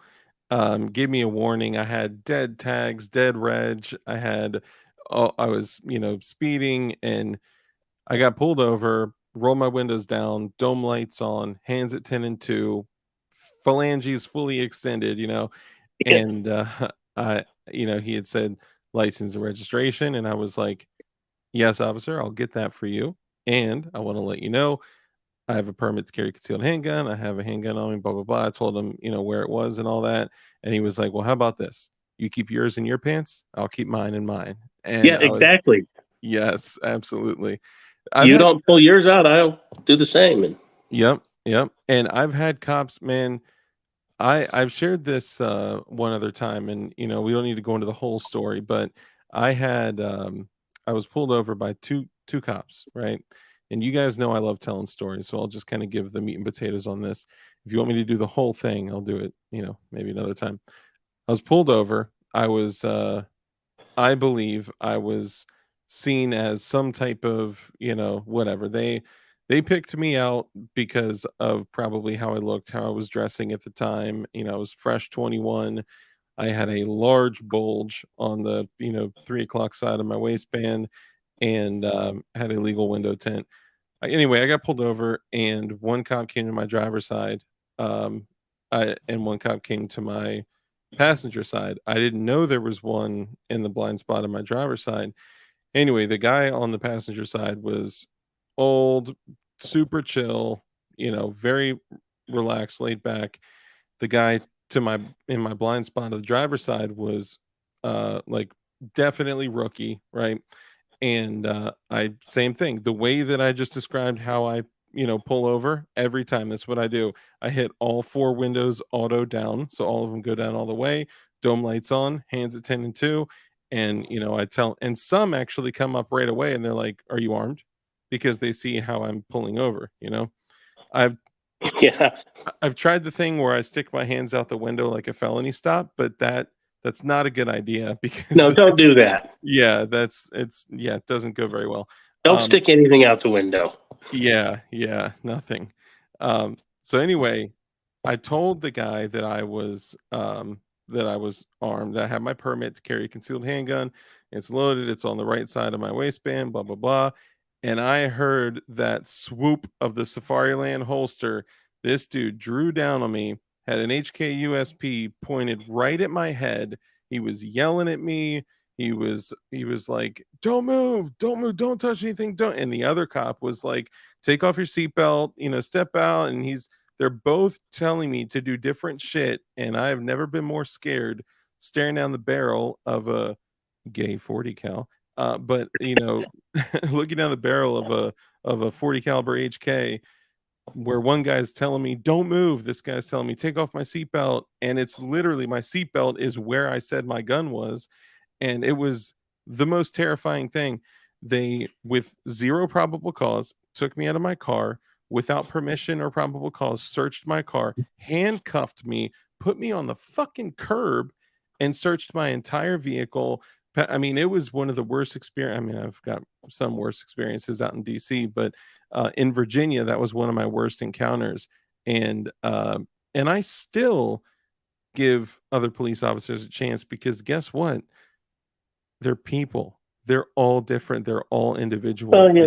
And it's also, though, it is, like I tell you, it's a different world from what I've heard out there with law enforcement. It is Yeah. a different world than we deal with out here.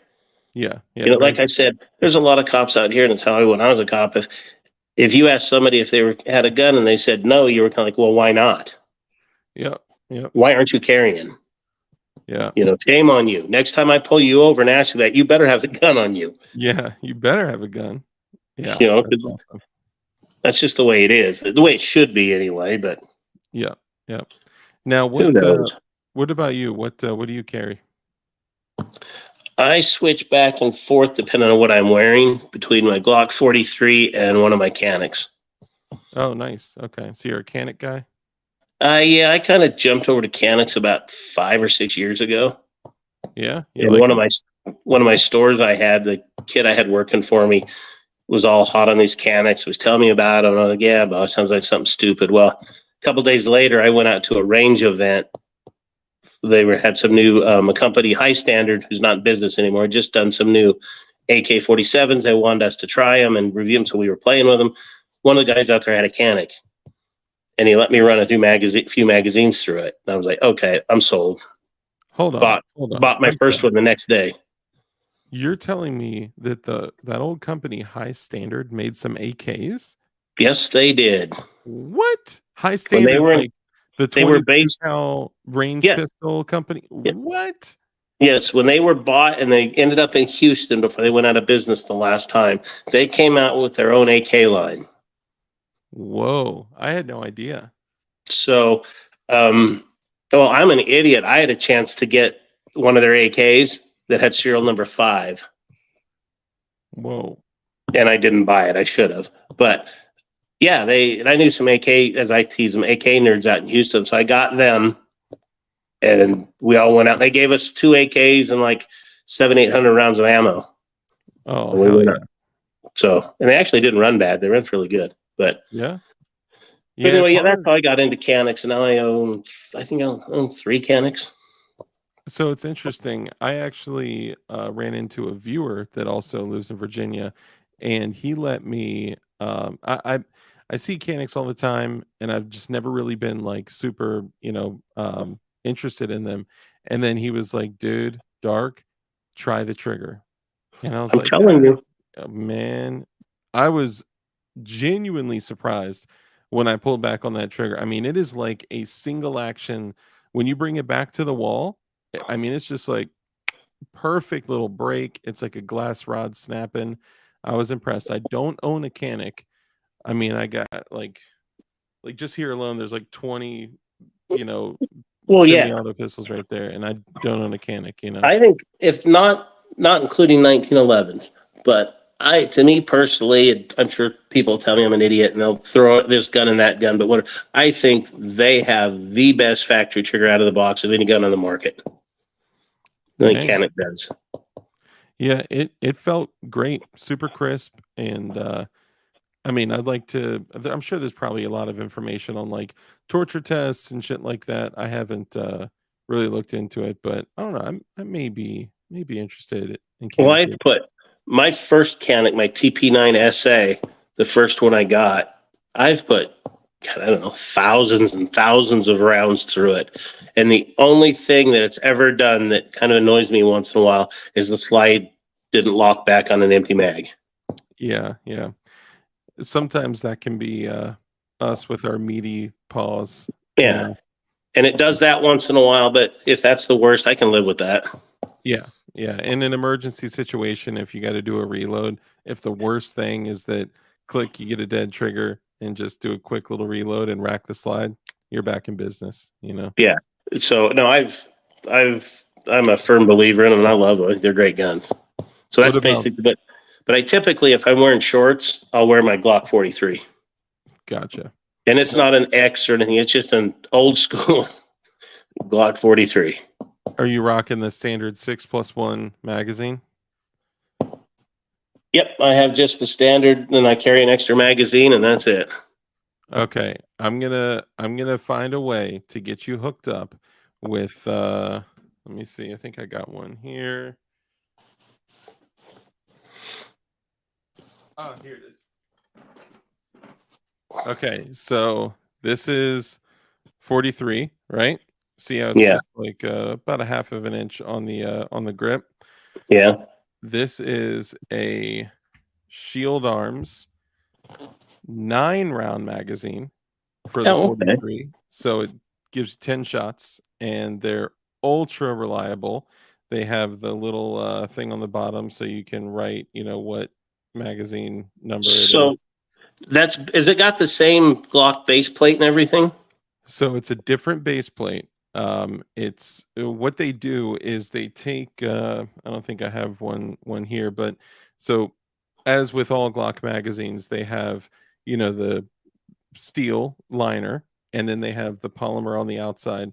What this company does, and they actually did this for the 43X as well, they took the Glock 43X 10 rounder mags, they remove the polymer, and then they make an all steel magazine that's a 15 rounder. So Oh, it's okay. the Glock 43X that's typically 10+1, and it gives you 15+1. Or if you want to go super Gucci, you can rock 20+1. But for the standard 43, these basically are magazines that they're not full double stack, they're just kind of staggered. So it gives you, 9 rounds because there's no polymer. So it gives them a little bit more room in there, and just kind of opens it up, and it gives you another little half inch on the grip, and gives you 10 rounds in the gun as opposed to Hmm. Well, the reason I ask about the base plate is I don't know if you ever seen these. You might go full screen. I'll show you this. Have you seen these Recover Tactical base plates? let me see. I am familiar with Recover. Oh no, They I they, they have I the haven't clip seen that them. clips onto your like a knife into your pocket, and when Nice. you go on the gun, it goes right into the hole in your The hand grip hand plug. grip of your gun. Yeah, yeah. It feeds right in there, and then it acts as a clip in your pocket. Nice. So it's It's one kind of the of most. I got one for my 19 and for my 43. It's one of the coolest things I've ever seen, and I nice. love it. Yeah, they Strike Industries came out with a similar thing for their +5 extension. It's it's an aluminum piece. There's a set screw in the back that you tighten, and it's aluminum piece that you add, and it basically gives you like a knife clip for your magazine, kind of similar to that. Yeah, Um, that's what this one is. And I don't even know if Recover Tactical's still in business. Maybe they are. I think they are. They came out with a kind of a clamshell chassis system for Glocks recently. Oh, Um, okay. I have one of their Recover Tactical does a lot of clamshell stuff, and one of the things they do in like the 43, where this obviously I can't show it, but this the 43 doesn't have a rail, right? So and a lot of 43Xs and 48s that aren't the MOS version don't have a rail either. So what they did is it's like a clamshell rail that kind of goes over the front end of the trigger guard and Yeah. under the Okay. muzzle, and it gives you a Picatinny rail on there. So that's kind of cool. But they've got a bunch of other systems where you can turn your Glock into a large braced pistol, like a pistol caliber carbine type of setup. Like a Roni. Yeah, exactly. Yep, very Because similar I to have the a Ronin. I have a Roni for my Glock 19. Yeah, yeah, it's similar to that. Some of theirs are very streamlined, very AR-ish, so they're kind of thinner platforms. But they're cool, man. They're fun. They do a pretty good job. And was that you said that mag was Strike Industries?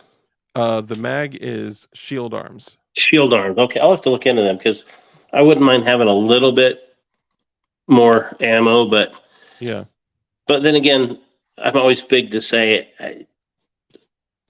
I carry an extra magazine, not and have more rounds like when I carry a mechanic, not because I want to get into a gunfight.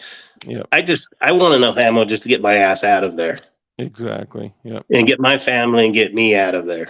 yep. I I'm not gotcha. looking for gunfights anymore. That's not my job. Not saying that if somebody's there and I can stop it, I'm definitely going to, Yeah, yeah. but I'm not out looking for it.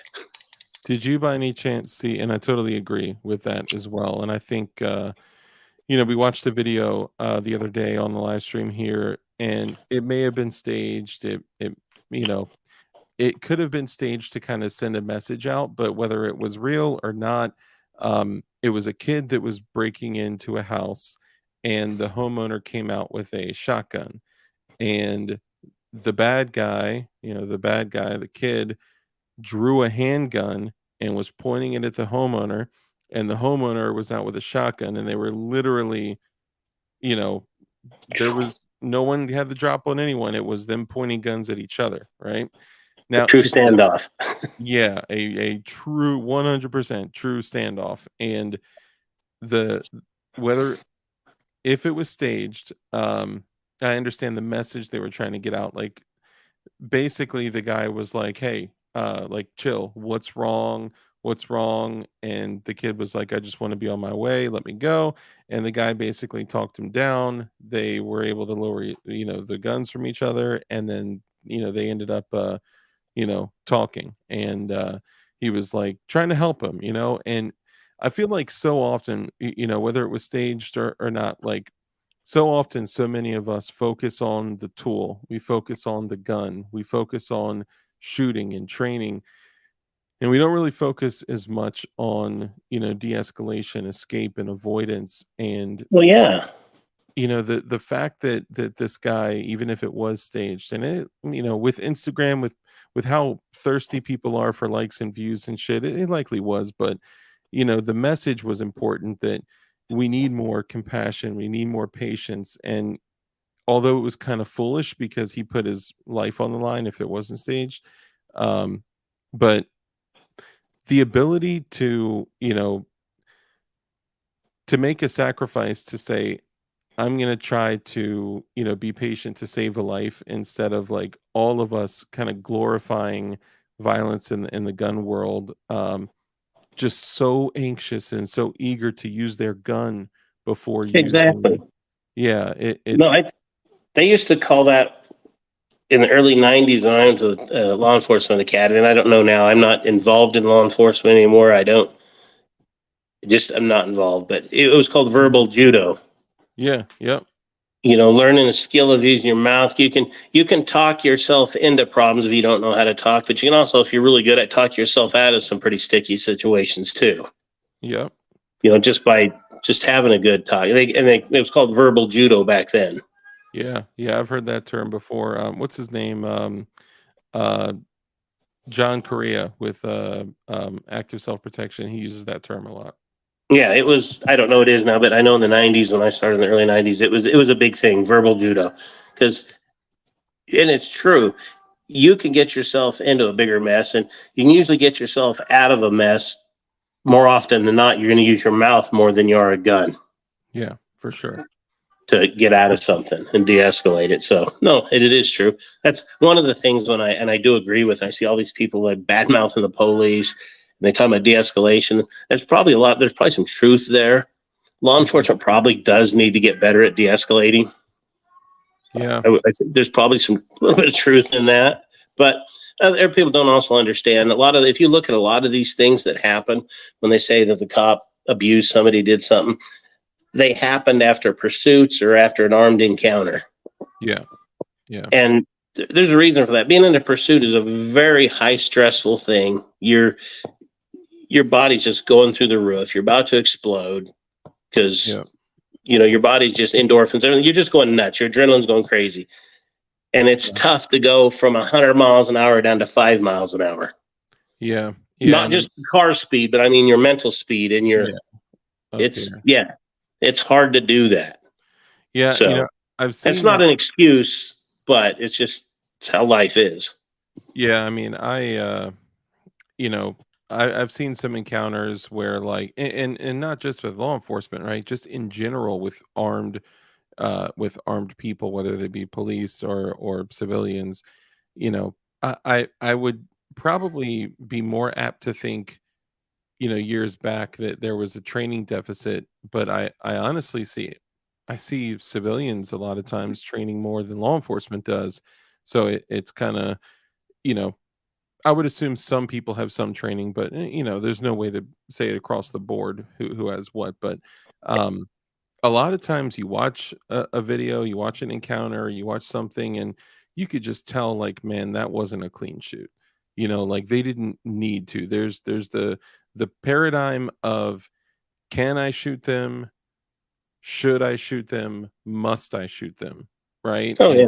and those things that a lot of times people are so focused on their tool, right? On the gun, that once once the I can shoot them flag goes up, it's like boom, going to work. And it's like, man, I had an incident where I had to draw on a guy that pulled a knife on me. And I just recently told the story again on another show.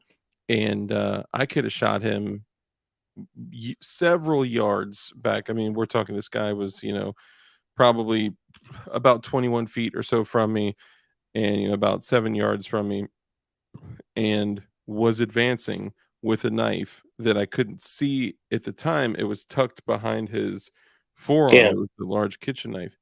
And I drew down on him, and I could have shot him right away, but he was drunk, he was intoxicated. And when you're pointing a firearm at somebody, they only see like a square inch, like that. Oh, yeah.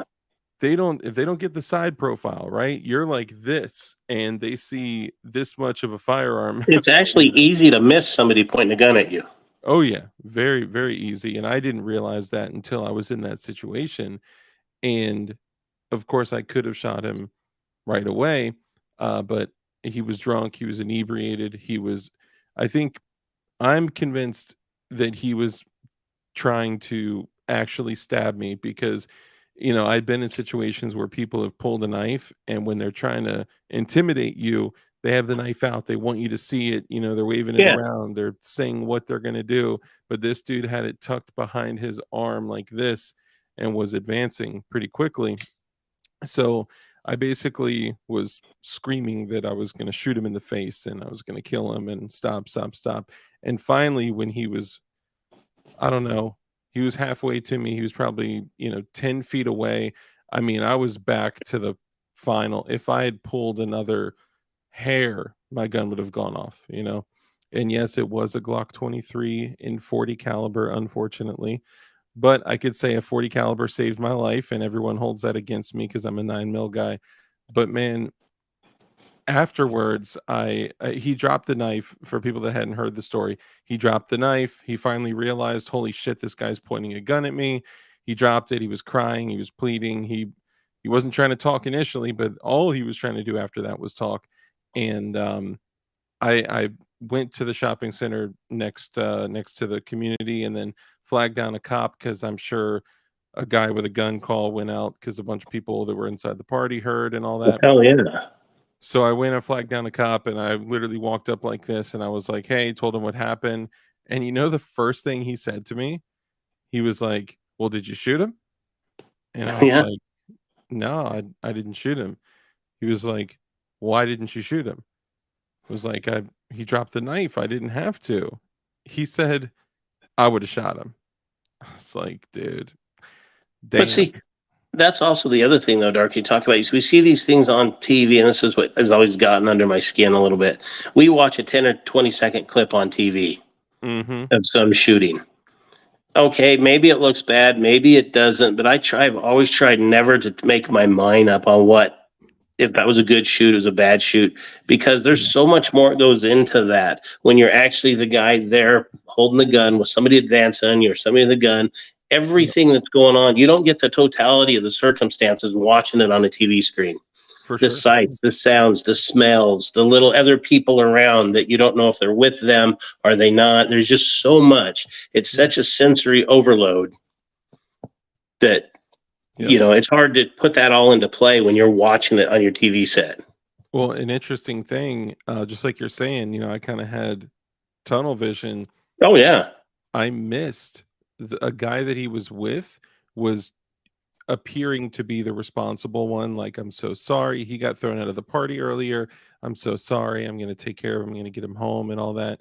He went back in the apartment that we were in. He took a kitchen knife from the butcher's block, hid it in his sweatshirt, walked out and gave it to the guy. And then the guy rushed me. So I missed that, completely missed it. Oh yeah. And And it's the people that came out of the party, all they saw was me holding this, young black man at gunpoint while I'm screaming, I'm going to shoot him in the face because I had kicked the knife away. So all they see is me holding this dude at gunpoint. And yeah. he's like, "Please don't shoot me, don't kill me." So to them, it was like, what did they see, right? They're No, like, yeah. this racist It's neo-Nazi all is holding this young man at gunpoint. exactly. Oh yeah. No, and unfortunately that's just the world we live in though. Yeah. And it's driven so much by the media when they show you a 15 or 20-second clip. And don't you think for a second that they don't pick the clip that looks the most provocative. Yeah. You know. Yeah. Like I was watching Clover Attack on a thing the other day, and it reminded me. Clover said an old saying that I'd forgot about for media: "If it bleeds, it leads." It's the lead story. So 100%. Yep. That's know. what they're focused on. And I do say, like, I've seen some instances where, like, there are some instances where, like, clearly. So do you remember the video that came out? It was a guy in Houston, Texas, who was in a diner where the gun ended up being fake, but the guy came in and was robbing people at gunpoint. The dude drew down, shot him, dropped him immediately within the first 2, maybe 3 shots. Hit him. It appeared he hit him in the spine, right? So in just sharing that, in my opinion, the guy, the bad guy, we'll call him, was threatening people with death. Okay, gun real or not doesn't matter. It in their minds in that moment they're being threatened with death. Okay, Nobody knew it wasn't real. exactly. Yeah, and I actually did a little YouTube short on it, and I held up a Glock, and I was like, this is an airsoft pistol. Can you tell? And then I came back and it was edited, and I was like, actually, this is a Glock 21 45 ACP. Like you never know. No.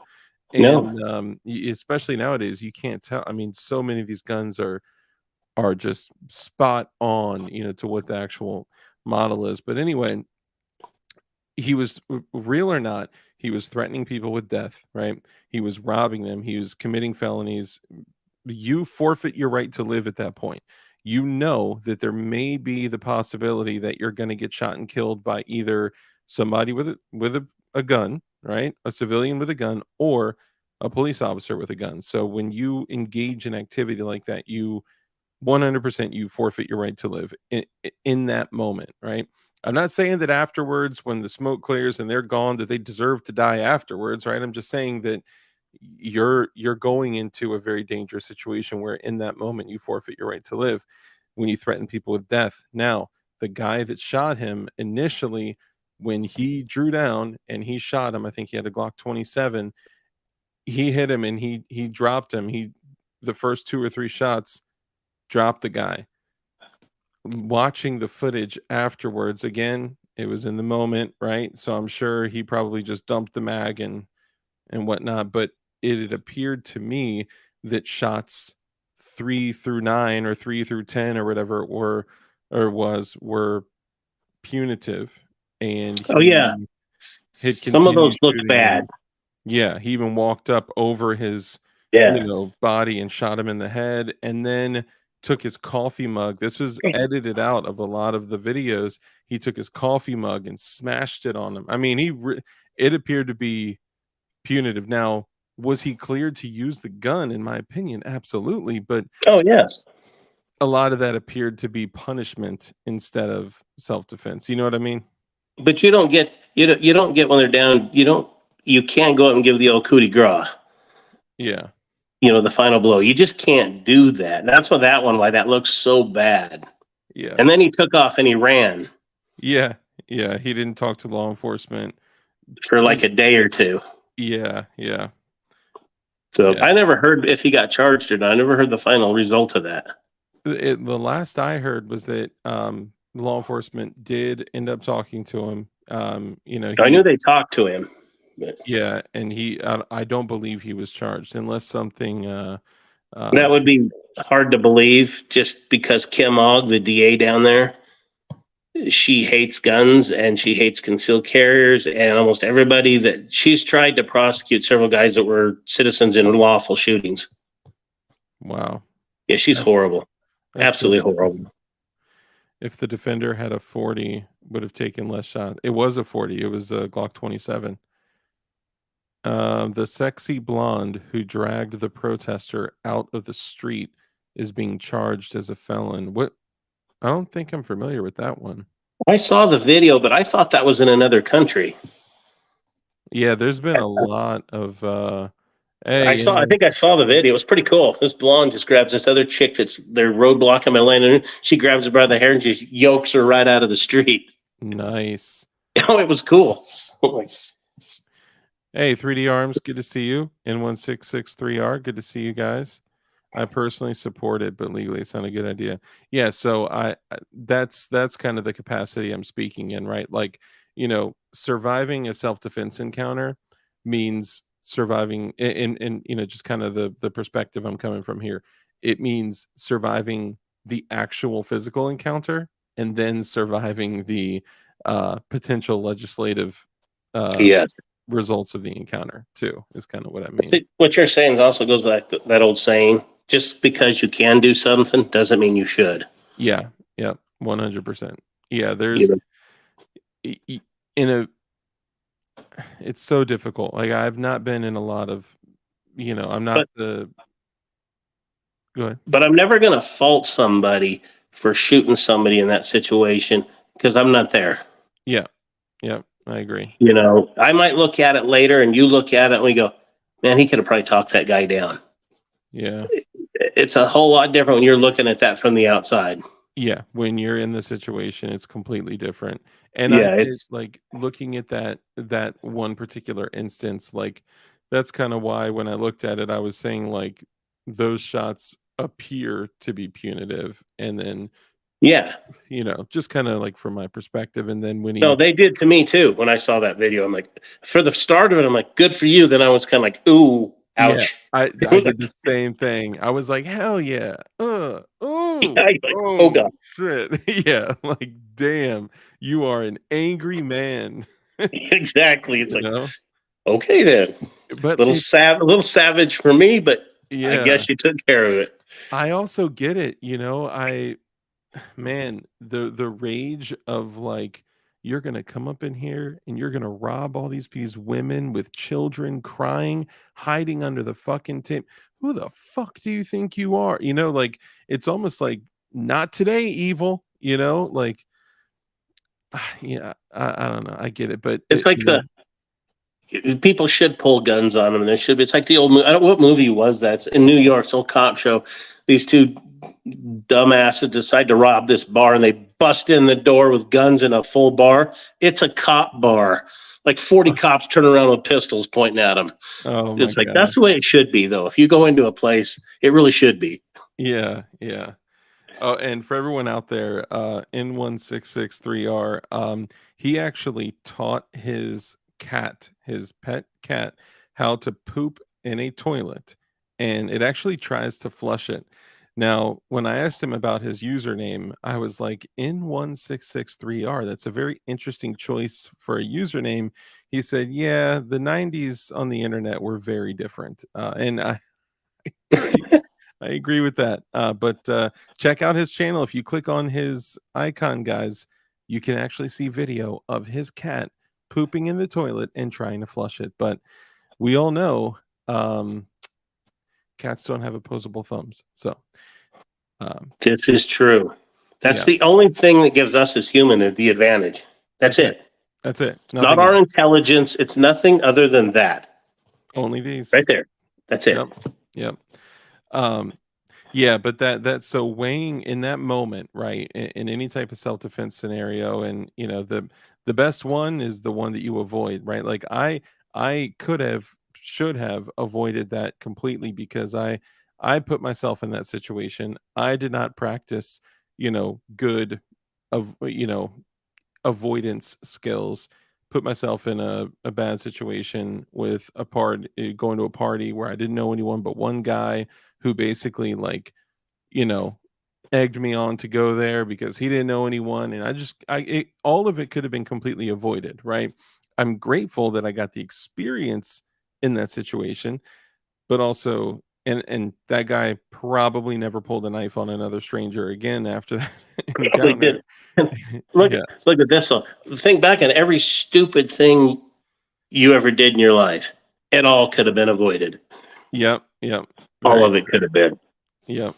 With just one sane, rational choice at a certain particular time, it all been good. Yeah, sane rational choices are so boring though. And when you're young and stupid, they're hard to make. They are. They are. It's like I could not tell you how many times in my life, in my childhood, where I was like, "Fuck it," like, "Let's do it, guys." But remembering that paradigm of, can I shoot? Should I shoot? Must I shoot? Right? Exactly. It's you know when you encounter wildlife, dangerous wildlife that could maul you and completely tear you apart, a lot of times they do the same shit. If they can run away, they're going to run away. They're not like, "Oh, but all my friends are going to think I'm a bitch." A bear doesn't give a shit about what its friends think about it, You know, like, the animal's going to try to run away. If it gets backed into a corner, it's going to growl, raise its teeth, show its claws, whatever. But if you really truly corner it and it feels like it has no way out, it's going to maul you, right? So it's the same kind of thing. We're in the live animal kingdom. live to fight another day. Yep. Yep. Yeah, if we can You know, avoid, that's the way. By the way, shout out to 3D Arms, who is at least involved with, if not the one driving the new Apple Pie, the pump action 3D printed, almost 100% 3D printed pump action AR. And they're developing a small, like a 7 or 8 inch version of it, man. It's so freaking cool. And these guys are just so remarkably intelligent, man. Great developers. And, shout out to them, man. They're awesome. And Snoring Rich, shout out to you too, my guy. Slide Bite, what's up, brother? Well, in wrapping it up here, just a few kind of closing things. For long guns, AK or AR? I own both, but I'm an AR guy. Okay. I was gonna guess that just by base off of what he's got. He's not carrying an AK, is he? He's not. I own one AK. Okay. And it's kind of I have a pre-ban Norinco Type 56. Nice. That's in the original box, original mags, original cleaning kit, everything. Damn, that's a keeper right there. Yeah, it is. That's the only AK I own. Those are great AKs, man. And I've been offered a chunk of money or two for it a couple times. So yeah, it will never change. It will only become more expensive. But it was given to me by my dad, so it's one of those that's never for sale. Yep. Good for you, man. But it's a cool gun though. Now, what about your choice barrel length for ARs? Are you a 16-inch, 14.5, 10.3? I've only got a couple ARs left, and I think they're 16. Okay. Is that what you used in law enforcement as well? It was 16s on our patrol rifles, I think, but I was on our tactical team, but I had like a 10 3/4, 11-inch Colt Commando. Oh, nice. With 3-round burst with an EOTech. It was pretty awesome. Ooh, nice. Man. It was fun. Full auto is fun, but there's just something special about being able to put 3 rounds in the same freaking place like that. A 3-round burst is where it's at. The full auto guns are fun to shoot, but they're a waste of time, energy, money, everything. Yeah, that's why they're useless. Binary triggers, man. Pull the trigger twice and you put 4 rounds in the same freaking spot. It's awesome. I love those. The 3-round burst it's the way to go. It's awesome. Yeah, if I had my super special SOT superpowers, I would. Machine guns are great too, and yes, for all the people out there, they're gonna be like, just use your trigger discipline. Yeah, but it's different, being able to rattle off. It is. Yeah, very different. The first time I shot a 3-round burst M4, it was just like wow. I was like, whoa, that's fucking awesome. So cool. I don't even know how they time that shit. Like mechanically, I can't understand how it works. Yeah, no, you got me. Yeah, it's crazy. Well, I get a kick out of what too many choices. Disagree, 3-round burst is a band-aid on a training issue, and I would disagree with that. But my thing, and I always question, being in civilian law enforcement, I've always tried to get, what is the purpose of a fully automatic weapon for law enforcement? For law enforcement, so I'm looking at it more from recreational one, and for military law enforcement. Exactly. It's got its places there. One, it's great for military for certain things, and then for personal, it's just fun. Yeah, and it could be used tactically to keep heads down, right? Like same kind of thing with like the binary trigger, like having the option to swing the selector back to the 3rd position and put a massive amount of lead down range if I need to keep some heads down to provide cover, or if using like small unit tactics, if we're bounding, we're trying to gain ground, having the capability of throwing some lead down range is important. They time it with 2 disconnectors and a ratcheting sprawl that counts the rounds by only allowing the 2nd disconnector to activate in the deep notches on the 3rd round. Interesting. Yeah, it's very interesting. Okay. Yeah, I always wondered how mechanically it worked, and I figured it was a some type of second disconnector or something like that. But I just didn't I didn't know. But see, But that's the thing about law enforcement, though, is since you're accountable for every round, um, doing rounds to keep people's heads down is very ill advised. yeah, for sure. Yeah. From any other perspective other than like a real like a shit hit the fan engagement. I'm like I was gonna say, I'm not gonna say that as a tactical team we didn't train with suppression fire at times. Mhm. Yes, we did, but that's like I think you're gonna say that's something's really bad happened. It's it's not an everyday function that you plan on going out and just spraying rounds down range. Yep. Yep. Yeah, I was doing a training course at it's just a basic rifle training course at MD Arsenal, and we were doing a 1 to 5, which is you got 5 silhouettes, and you do, or no, 3 silhouettes, 4 silhouettes. Let me think. So you do 1 shot, 2 shots, 3 shots, 4 shots, 5 shots, and then when you come back around, oh no, you do 1, 2, 3, 4, 5, and then 2, 3, 4, whatever. It compounds like as you go. It keeps you on your toes. You're kind of you're having to think about how many rounds you're putting in each target and whatnot, and it's Yeah, just a good helpful training exercise. And on the last target, when it came to putting 6 rounds center mass, I flipped over to binary and just what, and the instructor was like, "You cheater."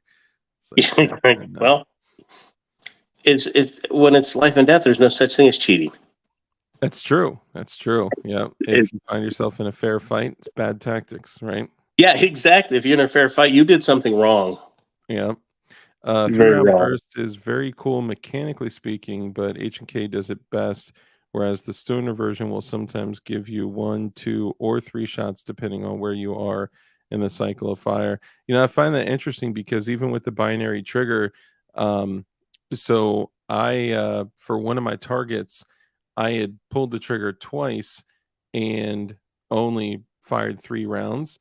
And one of the things about the binary trigger on the AR, when it goes down, as long as you have a round in the chamber, it will re-engage. So it just skipped one of the rounds, and instead of firing 4 times, it fired 3, but I still had a live round in the chamber. So it, shot the third one, but it won't run itself out of battery with the hammer down. The Fostech Echo trigger is incredible. I got the Fostech Echo trigger on the 10.3-inch 5.56, and then I have the what is it? The other one, Franklin Armory on the Scorpion Evo, and I got a Franklin Armory binary trigger in the MP5, which holy shit, that trigger's $700, but it is so much fucking fun, man. So But much. that is a lot of fun. Yeah, MP5s are just fun. yeah, they're just like laser accurate and so much fun just to blow rounds out of. But also in a real life situation, I couldn't see myself just dumping a 30 rounds out. You know what I mean? Like it may not I'll tell you, apply for all. my wife had not really shot many guns at all till we got together. Mm, And several years back, we were in Texas, and a friend of ours, Charlie Melton, Charlie's one of them retired high speed, low drag Navy guys. mhm, And we were out at their ranch, and she had never shot full auto ever in her life. mhm. The first gun she ever got to shoot full auto was a 249. What? Yes. And then stood up from the table from shooting the 249, and Charlie handed her a suppressed MP5 full auto. Oh my God. That's I the was like, way. that's what I told her. I said, do you realize the first gun you ever shot full auto is a 249? You followed it up with a suppressed MP5. I Yeah. go, yeah, that's pretty cool. That'll Yeah. work. You're spoiled. You're spoiled. Yeah, exactly. That's awesome. Yeah, Too many places. I do agree with you. There's might be some truth to that statement, though. yeah, the It's cool but overrated. Way cool, but yeah. There's so many other things like especially in the 9 millimeter pistol caliber carbine. I mean, I don't have to change anything out on my Scorpion to run a suppressor on it. I don't have to change the, ejector, extractor, springs, and the gas keys, whatever the fuck you have to do for. Sorry, I'm not an MP5 guy, guys, but I do have the AP5, and it's been great. I love it. I posted a video on my Instagram of me dumping 20 rounds out of it in like 1.5 seconds. It is nuts. And it's binary. Yep.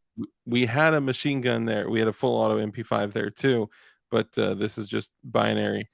And that thing just rattles off rounds so freaking. It's just a blast, man. It's fun. Yeah, sometimes I've put them up a long time, and sometimes I'll put that video of my wife, the 249, the MP5. I got videos of that. It was. That would be awesome. I just told her. I said, "You don't understand. Most people go their whole life will never shoot either one of those guns. Yep. Your 100%. first two you've ever shot in your life ever is that." I said, "Yeah, you're lucky as hell." Yeah, that's man, that would be great content for you to put on your up and coming YouTube channel that, by the way, now has 122 subscribers. So guys, if you're here and you have not yet subscribed to the YouTube channel Aegis Gun Care, it's spelled AEGIS, just like in his name, Gun Care. Subscribe to his channel, show him some love, and also track him down on Instagram too. That's a decent place to find you guys as well, right? Yeah, that's what we do. I do most of our content, most of the stuff on Instagram. Nice. Because Awesome. my dumb old ass has kind of got Instagram kind of figured out. Hell yeah, man. If I go to YouTube, I got to figure out all these rules. You can't do this. You can't do that. You can't have your tongue out the left side of your mouth on a Tuesday, and all the stupid rules. Very true. Very true. Yeah. Oh, Yeah, thank you, Kurt. I appreciate that. Kurt just dropped your link there. So, guys, jump there into the Instagram and show him some love. And so he knows that you came from DLD After Dark, what you need to do is you click on that link and then you follow him and then you go like the last 10 of his pictures. So his Instagram will be blocked, like his whole notifications will have your name going down the whole thing. Show him some love, drop some comments, and give him some business, man. These guys, Rod specifically, but you know, the folks at Aegis have just been incredible, giving the best products to us, man. And whether you're a buyer, a builder, a tinkerer, if you run your gun, this is the shit that you need to clean it with. I hate to do this because sometimes I like people to think we're a big, huge company. But the real company is just me and my wife. Yeah, I figured, you know. I have some friends that are in other industries that help out a lot, try to help me with sales and do other things. But the main part is my wife and I. And she has a full-time job. So yeah, man, I commend you guys. It's a Aegis would not be a thing without my wife. So that's awesome, man. Good. There's no doubt about it. But no, there's a lot of people think we're this huge, big company. We're just not. I'm still, because I'm cheap and I like to put all the money back into our company, I'm still loading and filling the label and doing all the bottles and stuff in my shop, my garage. Hell yeah, man. Good for you. And I'm going to do it that way as long as I can get until I outgrow it. Do it up, man. That is the most profitable way to in the beginning, right? You know. Oh yeah, I've had gun stores and the overhead just kills you. Yep. You know, it just no. I'll stay in my garage as long as I possibly can. Hell yeah, man. Good for you. Well, bringing it to an end here, we'll go ahead and wrap it up. And I'd ask that you guys please support Aegis. They've been great. They've been awesome to not only the build community, the gun community in general, but also our little crew of YouTube channels.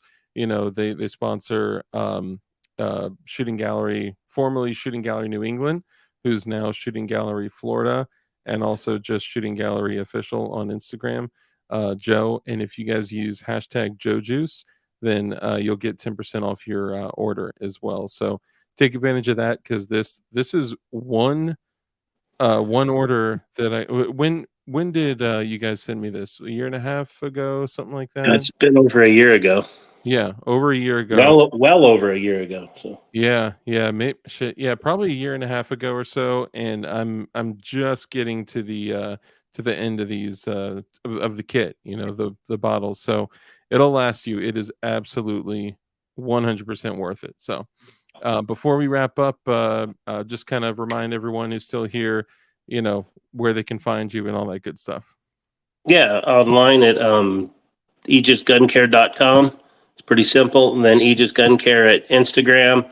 And like you said, we have the YouTube channel that is pretty pathetic, but it's something I got to start to get better at.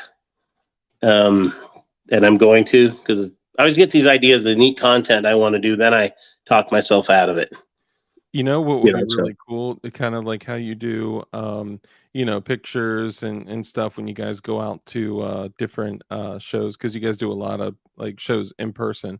oh Um, god, yeah, we've done like 17 in the last 4 months. yeah, that's crazy, man. You guys are working your asses off, and you totally deserve all the success that's coming your way, and all the great success that you guys have had since you started the company. And when you go do shows like that, you know, post quick little videos and stuff like that of the booth, and just kind of, that people Yeah, love shit like that. I'll have to start doing more things, but yeah, it's also one of those things being kind of a lot of time it's just me doing it. Mm, I do yeah, all my social media. I've had people I know, well, I'll do it for cheap. I'll help you. I'll run your social media. I'm like, no, I can keep that money back in the company and I still enjoy doing it. So, yeah, yeah. Good it's for not a you, man. headache for me. Only problem I had is I get to the point where I think everybody does. You guys know, been doing this stuff a lot longer than I have, is coming up with content sometimes drives me crazy. Yeah, it's Like, tough. holy shit, what can I do? Yeah, yeah, it's tough, man. But yeah, that's where we're mainly at. I mean, I, we're a small business, not begging for anybody to buy stuff, but you will be impressed. I think we have great products. The other thing I can guarantee is that you will get the best customer service out there. We will take care of you.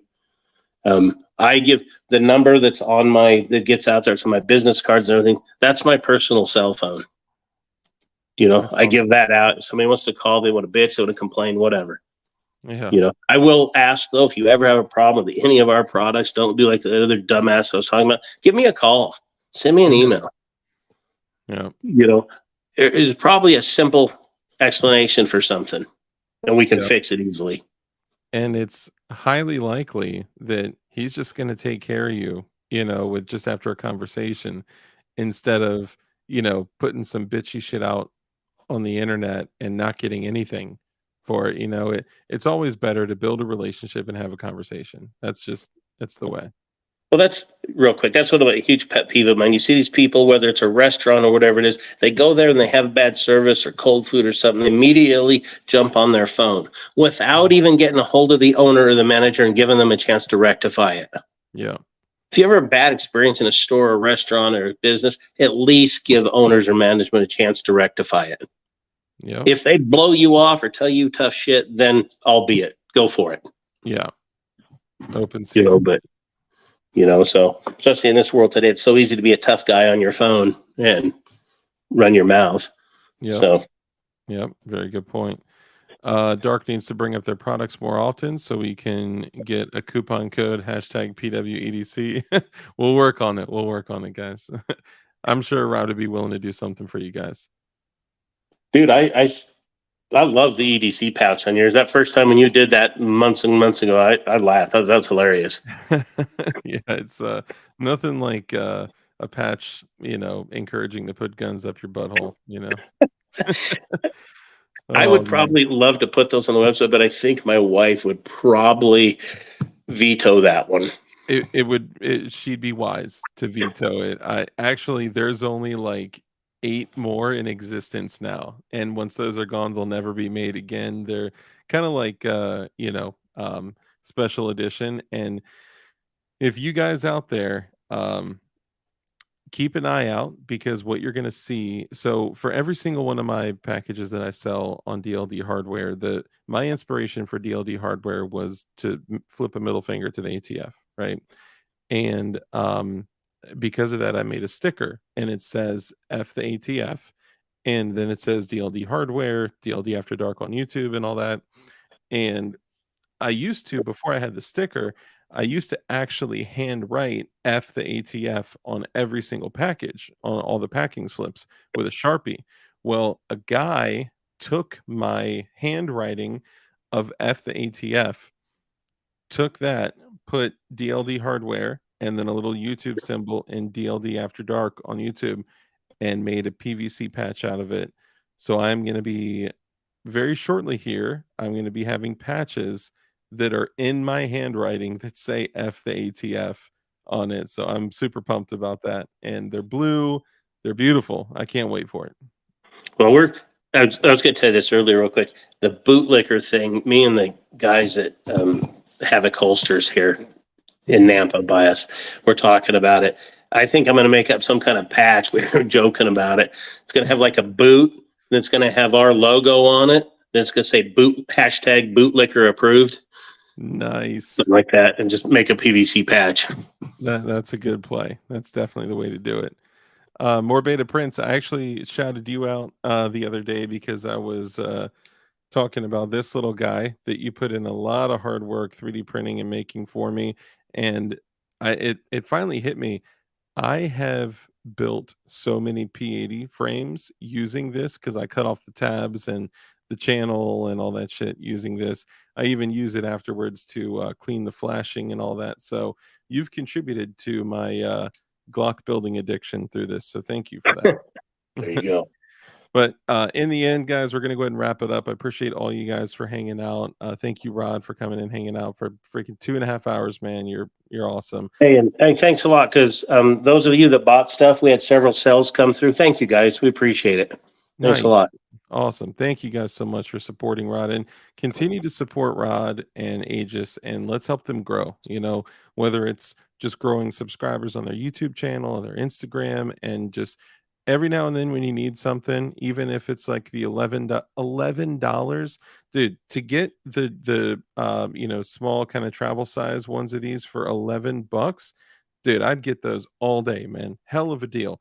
Throw it in your kit, throw it in your go bag, once you try it, just try it. I promise you have the dark commitment that you will never use anything else after you use these, hands down, hand to God. So Thanks, brother. I appreciate that. Yeah, man. Hell yeah. You guys deserve it, man. You guys make just the best shit. And I love what you're doing over there. DLD After Dark, read my last post. Hold on. Oh, here we go. Sorry, I missed this. Rod is awesome, and Aegis Gun Care will stand behind their products. Ask him about the bottle issues. Oh, we actually covered that earlier on. The bottle issues with I think the cap, maybe what he's referring to. Yeah, I think so. Yeah. Oh, this may be one of the guys that you helped out. No, I don't think that was. That's G23. He runs his channel. He's up here in Oregon by us, and he's actually bought quite a few of our kits and given them away as prizes on his show. Nice. Yeah, and So good dude. You donated a couple kits that we had given away in the past too. Man, you're an awesome guy, man, and we appreciate it. And as we wrap up, anything else you want to leave the guys and gals with? Any dad advice or any closing thoughts? Nothing other than, like a lot of people say, help your small businessmen, support your local gun stores, help the small guy out. You got a friend, even if you can't afford to buy something from his website or his store, jump up and say nice something about him, share his post, like him. Just 2 little things. Yeah. All of that matters. It helps. Absolutely. 100%. You know. And we can all do that for each other, you know. And it doesn't cost anything. Yep. Absolutely. So in closing, you guys know that we got to do the normal rules, you know, as we close out every DLD After Dark stream. And before I do, I just want to say, let me bring this full screen real quick. Please let me know how beautiful the knife of my dreams is. So 8 months ago, I posted a video saying it was titled "The $500 Knife of My Dreams." Okay, now this is the Microtech Stitch, and I have no relationship with Microtech. They've never heard of me. I mean, I'm just a stranger to them.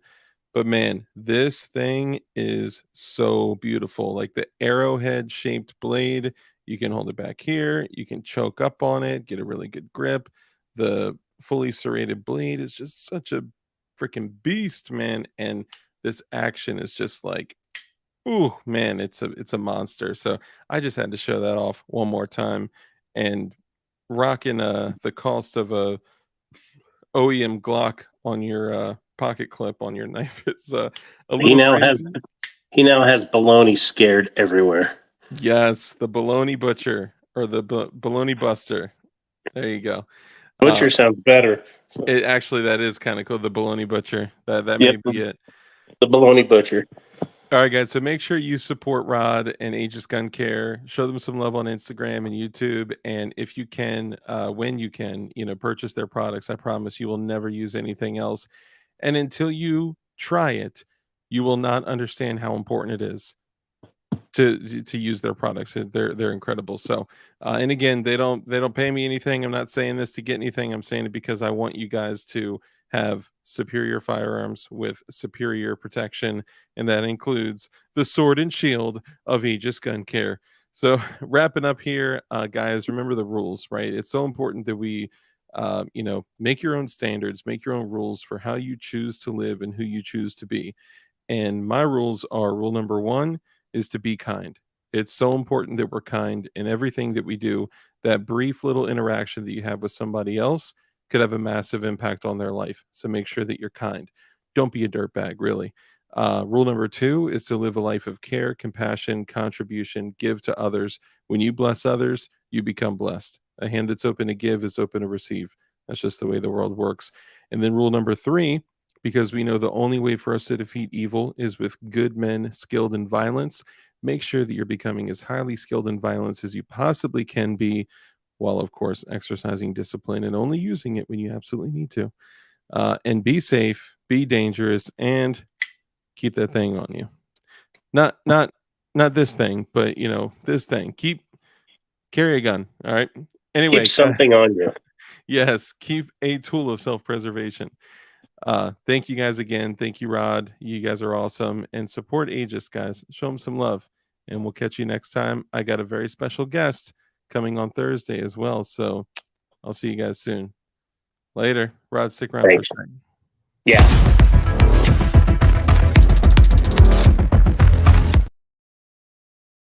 Hold on, I forgot to say. Remember to comment because I got some other stuff that we're gonna do for giveaways.